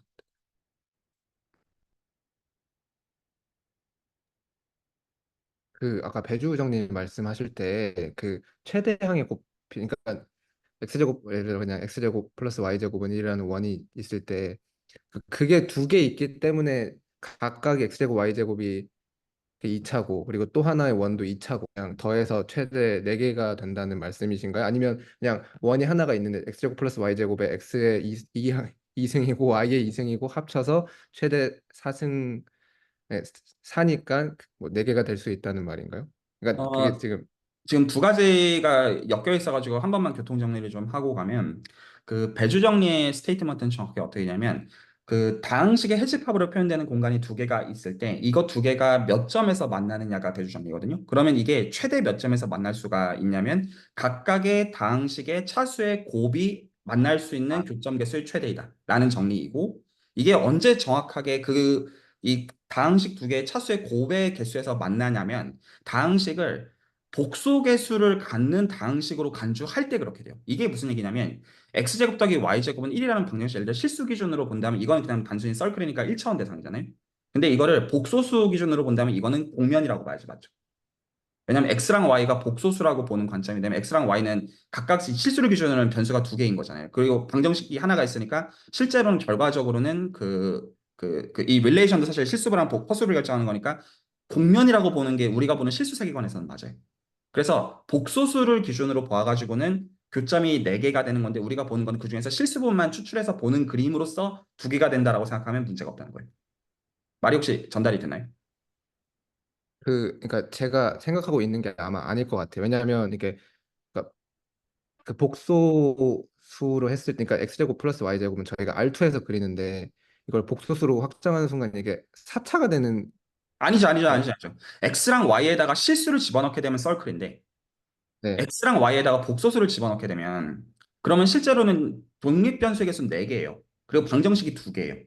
왜냐하면 이 이퀄이라는 식은 복소수로서 이퀄이라는 얘기니까 실수부가 같아야 돼, 허수부가 같아야 돼. 그러면 변수가 4개, 방정식이 2개. 그러니까 결국 남게 되는 독립변수의 개수는 2개. 그러니까 그거를 설명하는 거는 결국 공면의 언어로 설명할 수밖에 없겠죠. 똑같은 방정식을 쓰고 있지만 방정식이 곡선에서 공면으로 바뀌게 되는 거예요. 복소수로 바꾸게 되면. 그래서 그 공면끼리 만난 거의 개수가 차수들의 곱의 개수랑 같아진다라고 말하고 있는 겁니다. 네, 배동생님. 저는 그 설명 들으면서 생각난 게 그 보통 이제 고등학교 1학년쯤 배우는 게 2차 방정식과 2차 함수의 관계인데요. 그 2차 방정식과 2차 함수 관계를 할 때 보통 이제 그 방정식을 풀 때는 그냥 뭐 근해 공식해서 풀겠지만 2차 함수 그래프를 그려가지고 걔가 이제 x축하고 몇 개 만나냐 이렇게 해서 하는데 실수 부분에서는 이제 판별식이 0보다 뭐 크냐 작냐에 따라서 뭐 0개, 1개, 2개 이렇게 나오는데 걔를 이제 근해 공식을 써가지고 허수부까지 인수분해를 하면 1차식으로 인수분해가 되잖아요. 두 개가 인수분해가 되는데 그러면 그거를 조금 확장을 하면 이제 3차 같은 경우도 3개로 인수분해가 되고 4차도 3개로 그러면 이제 그거를 복소수로 다 확장을 하게 되면 차수에 따라서 근해 개수가 그 차수에 따라서 똑같이 개수가 나오는데 그래서 2차니까 두 개 나와서 곱이니까 곱이니까 4차가 되니까 4개가 나오는 건가라는 생각이 들었거든요.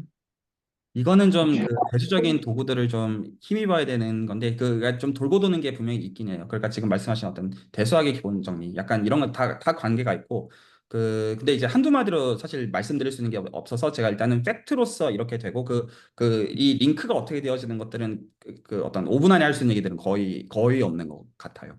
그래서 제가 지금 일부러 어떤 수식 어떤 이제 그 유도를 가지고 어떤 얘기도 안 하고 있는데 실제로는 이거 전부 다 어떤 그 추상대수나 이런 레벨에서 구체적으로 어떤 쿼션 세트 이런 걸 가지고 다 다뤄야 되는 거여서 그거는 이 시간에 적절하지 않은 것 같아가지고 그냥 이렇게 이제 맞는 말이지만 직관적으로 전달하는 걸 좀 포커싱을 두고 있습니다. 이걸 정합으로 보려면 그 도구들을 알아야 돼요. 그러면 네, 그 혹시 또 다른 또 질문들 더 있으시면 저 교수님, 혹시 들리시나요? 네. 아, 제가 생각했을 때 그 복소수에서는 느낌이 그 한 방식에 2개를 해줘요. 차수에 2개. 그리고 다른 방식에 2개를 해줘요. 그거를 더한 게 맥시멈이 되지 않을까라는 좀 생각이 들었거든요. 복소수에 한해서 봤을 때. 왜냐하면 차수에 2배가 되는 이유는 어쨌든 그 복소수로 대입하는 순간 그게 변수가 2개가 생겨버리니까. 그런 거 이전에 일단은 교점이 이렇게 뜬다는 것 자체가 비자명한 거 아닌가요? 그러니까 그거를 팩트로 받아들이고 상상을 하기보다는 일단은 거기서 좀 그런가 정도에 대해서 좀 머물러 계시면 좋겠고, 근데 이제 팩트로서는 어떤 그냥 맞는 걸 전달하는 정도로 생각을 하시면 좋겠고요. 제가 마지막으로 오늘 말씀드리고 싶은 건 뭐냐면, 그러면 이거랑 가우스 분해점 뭔 상관이냐? 라는 얘기를 좀 드리려고요. 이렇게 하는 거예요. 어떻게 하냐면, 아까 우리가 가우스 분해에 대해서 동의한 게 뭐였냐면, 공면이 주어져 있으면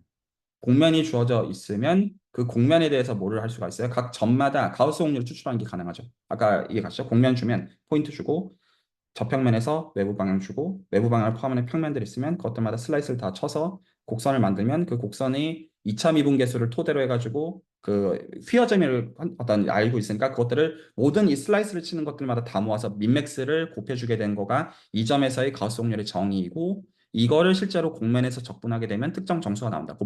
정수 곱하기 2파이가 나온다. 자, 이런 얘기를 한 거예요. 이게 가우스 번외 정리라고 부른다. 동의가 되시죠? 자, 그러면 곡선 2개가 있습니다. 자, 곡선 2개를 실수위에서 생각하면 곡선이지만 배주 정리를 쓸 생각으로 복소수 위로 바꿉니다. 그래도 되죠. 실수는 복소수니까. 하지만 실제로는 바꾼 거예요. 실수부로 내려가지고 봐야지만 사실은 우리가 보는 거랑 일치가 되어지는 거라서 거기서 사실 불협화음이 있긴 합니다. 그러면 각각의 우리가 다항식의 해집합으로 표현한 그 것들을 기준으로 본다면, 그럼 이것들은 다항식의 해집합을 보면 변수가 한 개인 걸 기준으로 생각하고 있다고 보셔도 상관없어요. 그럼 실제로는 우리가 원래 실수를 기준으로 곡선이라고 보았던 거를 똑같은 식을 복소수로 바꾸게 되면 공면이라고 봐야 되죠. 혹시 동의가 되시나요? 원의 방정식이라고 했던 것도 실수를 기준으로 봤던 거는 곡선이지만 복소수를 기준으로 본다고 하면 공면이라고 봐야 돼요. 그러면 그 공면들에 대해서는 우리가 뭐를 구할 수 있냐면 각각의 점마다 가우스 곡률을 구할 수가 있나요? 혹시 동의가 되시나요? 그러면 이렇게 생각하는 거예요. 평면에서 곡선이 2개가 있죠. 몇 점에서 만나는지 알고 싶어요. 다 이제 그림을 이제 공유해 놓고 보면 평면 전체가 있어서 다항식의 해집합들이 2개가 있죠. 맞죠? 이 그림을 복소수에서 놓인 걸로 생각을 합니다.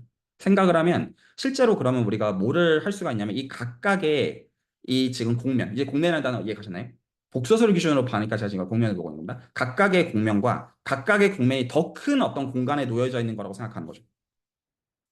말 이해 가셨나요? 지금 원래는 우리가 R2에서 원 2개를 어떤 만들어 가지고 그게 2점에서 만든다고 생각했던 거잖아요. 원래는. 그렇게 생각하는 방식 말고 이것들 각각을 복소수로 표현한다고 하면 얘도 이제 공면이라고 봐야 되고, 우리가 봤던 기준에서는 얘도 공면이라고 봐야 돼요. 그거가 더 큰 공간 안에 들어있다고 생각해야 됩니다. 복소수에서 정의가 되어져 있는. 혹시 괜찮나요? 그러면 이 각각들은 공면이니까 우리가 뭐를 구할 수가 있어요? 가우스 곡률을 구할 수가 있습니다. 각각에 대해서는. 동의 혹시 되시나요? 그 가우스 곡률 이 가우스 곡률들을 곱해가지고 이 전체 공간에서 적분하면 그게 정확하게 교점의 개수랑 같아요. 이거는 팩트로서만 전달합니다. 그래서 제가 오늘 말씀드리고 싶었던 건 어떤 거였냐면 이 기하학이라고 하는 거에서 이 정량적인 것들을 추출하는 거에 굉장히 기본적으로 그 포커싱이 많이 돼 있는 면들이 있는데 기본적으로 이 정수들이 얻어지는 것들은 굉장히 비자명한 어떤 기하적인 대상들의 어떤 적분이나 이런 양으로서 기본적으로 뜨게 되어서 기본적으로 어떤 배수 정리 자체의 스테이트먼트로 굉장히 대수적으로 생겨 있어요. 그래서 어떤 다항식환을 주고 거기서 어떤 그 폴리노미알들을 뽑았을 때 실제로 어떻게 어떤 이제 그 인터섹션을 카운팅하느냐라는 거는 어떤 얼핏 보면 굉장히 대중적인 선언으로 사실 보기가 좋은데 실제로는 두 공간이 만드는 그 이제 두 곡선이 만드는 곡면들의 가우스 곡률들을 추출해 가지고 말 되죠? 곡면이 있으면 가우스 곡률 추출할 수 있으니까요. 랭귀지 혹시 아시는 분들은 그 이거는 그냥 간단히 레코드로 남깁니다. 라인번들의 퍼스천 클래스를 사실 제가 지금 설명하거든요. 퍼스천 클래스를 투폼으로 본 다음에 투폼 두 개를 웨지한 거에 인테그랄이 2파이 곱하기 정수가 된다라는 이걸 사실은 얘기하고 있는 거에서 인터섹션 티어리랑 캐릭터리스틱 클래스 이런 것들을 대학원 레벨에서 공부하시면 저 얘기하는 거구나 이렇게 알아들으시면 되고요. 그 실제로는 그 곡면 두 개가 만드는 가우스 곡률 두 개를 곱해가지고 그거를 이 지금 공간에서 적분을 수행을 하게 되면 그러면 그게 정확하게 이 교점의 수가 나옵니다. 이게 사실 배주 정리의 다른 버전이에요. 그래서 제가 말씀드리고 싶었던 건 어떤 거냐면 그냥 이 지금 이제 교점이 그러니까 사실은 이게 두 개냐 뭐 당연히 아니고요. 그 실제로 두 개 아니고요. 그 근데 이제 이것들에 대해서 어떻게 디텍트하는지에 대해서 적분의 입장에서 디텍트하는 것도 알고 있고 이걸 어떻게 대수적으로 추상화를 하는지에 대한 것들도 굉장히 지금 시점에서는 잘 알고 있어요. 그래서 그런 관점에서 아까 어떤 거랑 호환이 되는 거냐면 그 오늘 질문에서 어떤 그 기본적으로 어떤 그 눈금 없는 어떤 자의 관점에서 유리수와 실수의 어떤 그 차이를 볼 때 당연히 그 아까 말씀하신 게 다 맞는 얘기거든요. 그러니까 어떤 완비성 확률을 토대로 해서 넣는 게 맞아요. 맞는데 실수는 어떤 점에서 이상한 거냐면 그리고 유리수랑 복수가 어떤 점에서 자연스러운 거냐면 대수적인 구조랑 실수랑 호환성이 그렇게 좋은 구조가 아니에요. 그래서 그 이걸 이제 어떤 기하학적으로 얘기하면 이게 어떤 방향성이 있다, 오리엔터블인 여하다 이렇게 얘기하면 맞긴 한데 기본적으로 이 어떤 대수적인 구조들을 상정하면 사실 유리수랑 복소수가 훨씬 더 좀 자연스럽고 대수적으로 방식과 다루기가 좋거든요. 실수는 이 빽빽하게 만드는 거가 맞기는 한데 이 대수적인 구조들이랑 잘 호환되지 않는 어떤 문제들이 사실은 좀 있어요. 어떤 대수적인 관점에서는. 그래서 기본적으로 지금 이 어떤 그 표준적인 오늘날의 얘기로는 어떤 대수기하나 산술기하 혹은 이 어떤 그 일부러 그래서 미분기하 얘기를 빼는 건데 지금 어떤 거를 만약에 동의하시는 거냐면 지금 어떤 이 다항식의 해집합에 대한 해석으로서 지금 이런 그림들을 보는 게 타당하고 그게 아주 좋은 세팅에서 적분으로 해석할 수 있는 해석들이 있다는 걸 동의하신다면 굉장히 이것들은 그 대수적인 방식으로 굉장히 많은 추상화들이 가능한 얘기들이라는 거예요. 제가 좀 오늘 말씀드리고 싶은 어떤 그 라인들이. 그래서 그런 관점에서 본다면 실제로 어떤 굉장히 이상한 얘기들을 할 수가 있어지는데 그 제가 지난번에 그런 그림을 한번 보여드린 적이 있는데 제가 오늘 여기까지만 말씀을 좀 드리고 얘기를 좀 정리를 좀 드리면 그 보통 이제 그 사람들한테 많이 언급되어지는 대상 중에 하나가 이제 타원 곡선이라는 이런 대상이 있어요. 이거 보면 곡선인데 이거 실제로는 사실 이거 그 토러스거든요. 그러니까 왜 곡선이랑 곡면이랑 다른데 그렇게 얘기하는 건 사실 이거를 복소수위에서 봐야지만 토러스예요. 말이 혹시 이해가 가시나요? 원이라고 하는 것도 어떤 실수위에서 보면 곡선이지만 복소수위에서 보면 아니잖아요. 복면이잖아요. 그런 관점에서 얘도 복소수위에서 볼 때만 비로소 토러스가 돼서 그림을 어떻게 생각하는 거냐면 이제 이 그림이랑 비교해서 보시면 이거 두 개 비교해서 보시면 이런 그림 보시면 여기서 실수부만 보고 있다는 거 프로젝션에서 보고 있다는 게 혹시 이해가 되시나요? 이 그림 이게 우리가 아는 토러스인데 여기서 보면 그 약간 이렇게 생겨 있는 거에 단면을 보고 있는 것처럼 혹시 상상이 혹시 되시나요? 그런 그림으로서 이걸 곡선이라고 부르는 거지만 사실은 이제 곡면이라고 봐야지 맞는데 그 우리가 이제 보통 수체계를 생각할 때 그 심지어 어떤 짓거리도 할 수 있냐면 예를 들어 이런 집합들을 바라보면 이거는 저 지금 타원 곡선 위에서 그냥 유한점들만 찍은 거거든요. 이게 적절한 그림인지는 모르겠는데 유한 집합들만 찍은 거거든요. 실제로 수학적인 집합은 심지어 유한 집합이에요. 근데 우리는 이 유한 집합을 여전히 구멍이 한 개인 공간이라고 불러요. 왜요? 대수적으로 비슷하니까. 동작하는 방식은 대수적으로 비슷하게 동작을 하기 때문에. 근데 실제로 구멍이 한 개인 건 오직 복소수에서 얘기하지 않는 말이에요. 엄밀하게 말한다. 근데 이제 그걸 그런 식으로 추상한다는 거예요. 그래서 얘기를 좀 정리를 하면 저희가 지금 저 어떤 유클리드 기하의 어떤 그림들을 기본적으로 사형 기하의 방식으로 바꿔서 그림들을 보는 거에서는 두 가지 관점이 가지도가 있는 거예요. 하나는 우리가 지금 디텍트하는 그런 양들 자체에는 미적 분학을 가지고 해석할 수 있는 얘기들이 있어요. 그래서 저 양들이 정확하게 뭐냐라고 하면 어떤 특정 기하적인 어떤 불변량이나 구조적인 양들을 추출해가지고 그거에서 다루고자 하는 게 있고, 그렇게 해서 추상화를 하게 되면 이 추상화는 굉장히 다른 방향으로 갈 수가 있다.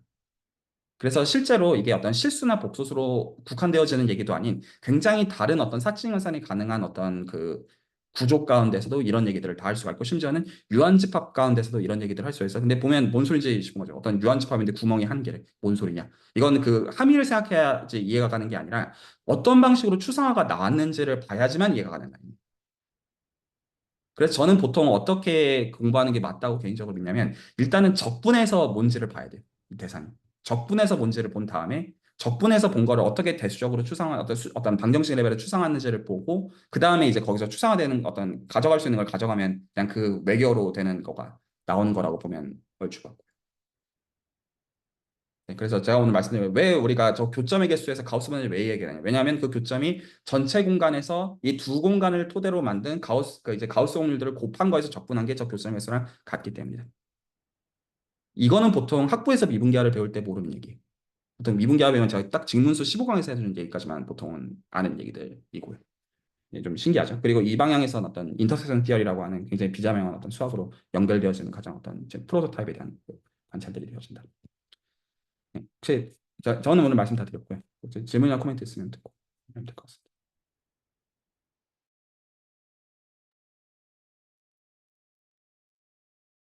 네, 지금 지금 가우스 본넷 얘기도 그렇고 배주 정리도 그렇고 그다음에 곡선을 곡선 설도에서 공면의 입장에서 보는 것도 뭐 이해가 가는데 제, 제 생각에는 그걸 이렇게 초창기에 도입할 필요가 있냐는 거예요. 지금 하고 싶은 얘기는 예를 들면 가우스 본넷 세오렘을 이용해 가지고 지금 명제 1번을 지금 해석하고 있는데, 솔직히 가우스 본넷 세오렘이 이 명제 1번을 사용하지 않고 나온 게 아니잖아요.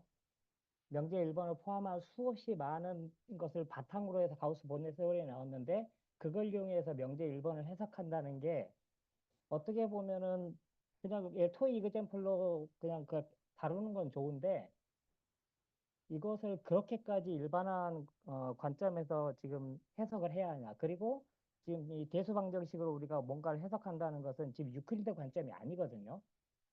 그건 좌표를 사용한 거잖아요. 기본적으로. 데카르트 관점이라고요. 그 다음에 미분기하의 용어를 사용했다는 것은 현재 연속성 과정만을 가지고 만들어진 이 기하를 미분기하를 도입해서 얘기를 하고 있잖아요. 그렇죠?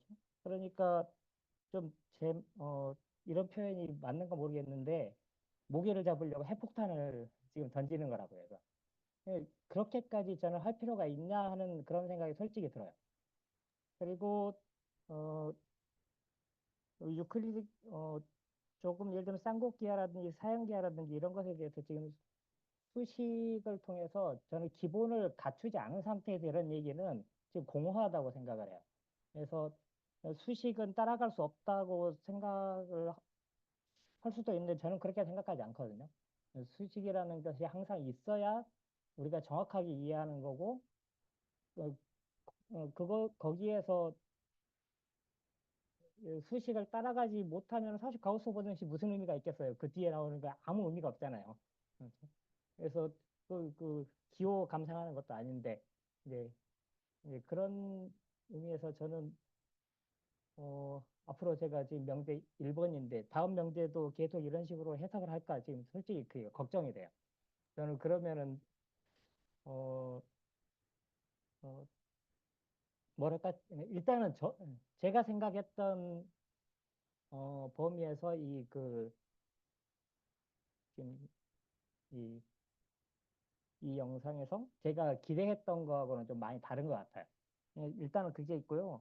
그 다음에 뭐 이건 좀 다른 얘기인데 배주 정리 같은 경우는 어, 여러분들이 너무 어렵게 생각할 필요가 없는 게, 여러분들이 직관적으로 사실은 그 고등학교 때 많이 했던 거예요. 요즘은 좀 덜 하는데 옛날에는 많이 했거든요. 예를 들면 2차 시하고 3차씩 있어요. XY에 관한 두 개에 관해서 2차 시하고 3차씩 연립해서 푼다고 쳐봐요. 그러면 답이 몇 개 나오냐 하는 거예요. 그러면 6개 나와요. 복소수까지 포함하면은. 뭐 이제 중근이 있을 수도 있고 뭐 있겠죠. 6개 이하로 떨어지는데, 생각을 해보면 3차식이 있으면 우리가 아이디얼하게는 3차식을 인수분해할 수 있잖아요. 그래서 y를 뭐 x에 관한 1차식으로 쓸 수 있고 또 1차식으로 3개 쓸 수 있을 거 아니에요. 해가 3개 있으니까 3차식이니까. 그러면 그 녀석을 2차식에 대입해가지고 오면 2차식도 풀어야 되잖아요. 그럼 해가 2개씩 나올 거라고요. 그러니까 6개가 나오겠죠. 그러니까 기본적으로 이거예요. 아이디어는 그거예요. m차식과 n차식의 연립방정식을 풀면은 복소수 범위 내에서는 그러니까 다항식이니까 다 인수분해가 되고 기본적인 아이디어가 그거예요. 그러니까 mn개 곱한 것만큼 해가 존재한다는 게 기본적인 아이디어입니다. 그래서 배주 정리는 그냥 그 정도로 이해 하면 될 것 같고요. 그리고 실수 이제 그 복소수가 그 대수적으로 그 유리수를 그 구조를 훨씬 잘 반영한다는 것은 당연히 동의하고요. 이게 이제 뭐 대수학의 기본 정리가 이제 성립하는 그런 공간이니까 그런데 이제 그럼에도 역시 이건 연속성은 되게 중요하잖아요. 그래서 연속성이 없이 그냥 얘기를 꺼낼 수는 없는 거니까 그래서 복소수 예. 그 얘기가 지금 가능할 것 같습니다. 예. 그래서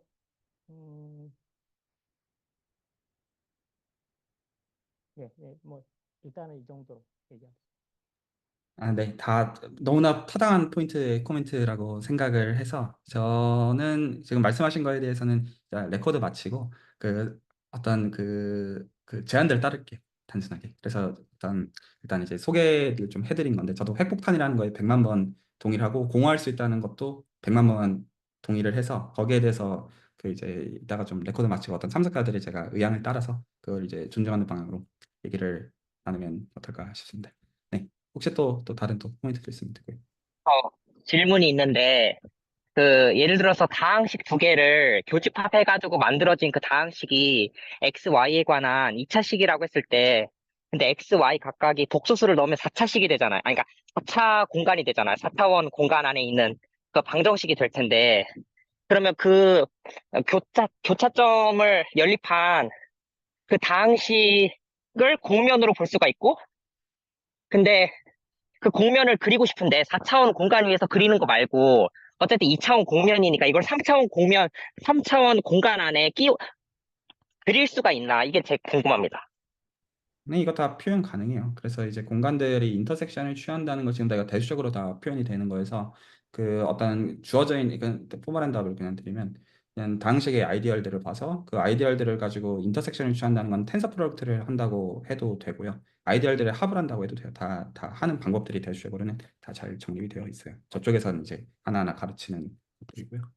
네, 다 대수적으로 지금 할 수 있는 그 계산을 할 수 있는 그 과정들로 나오는 겁니다. 네, 또 다른 질문 있습니다.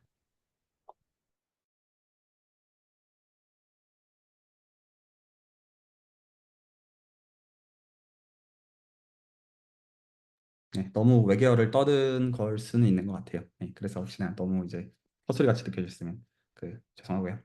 네, 오늘 그러면 레코드는 여기서 마무리하도록 하겠습니다.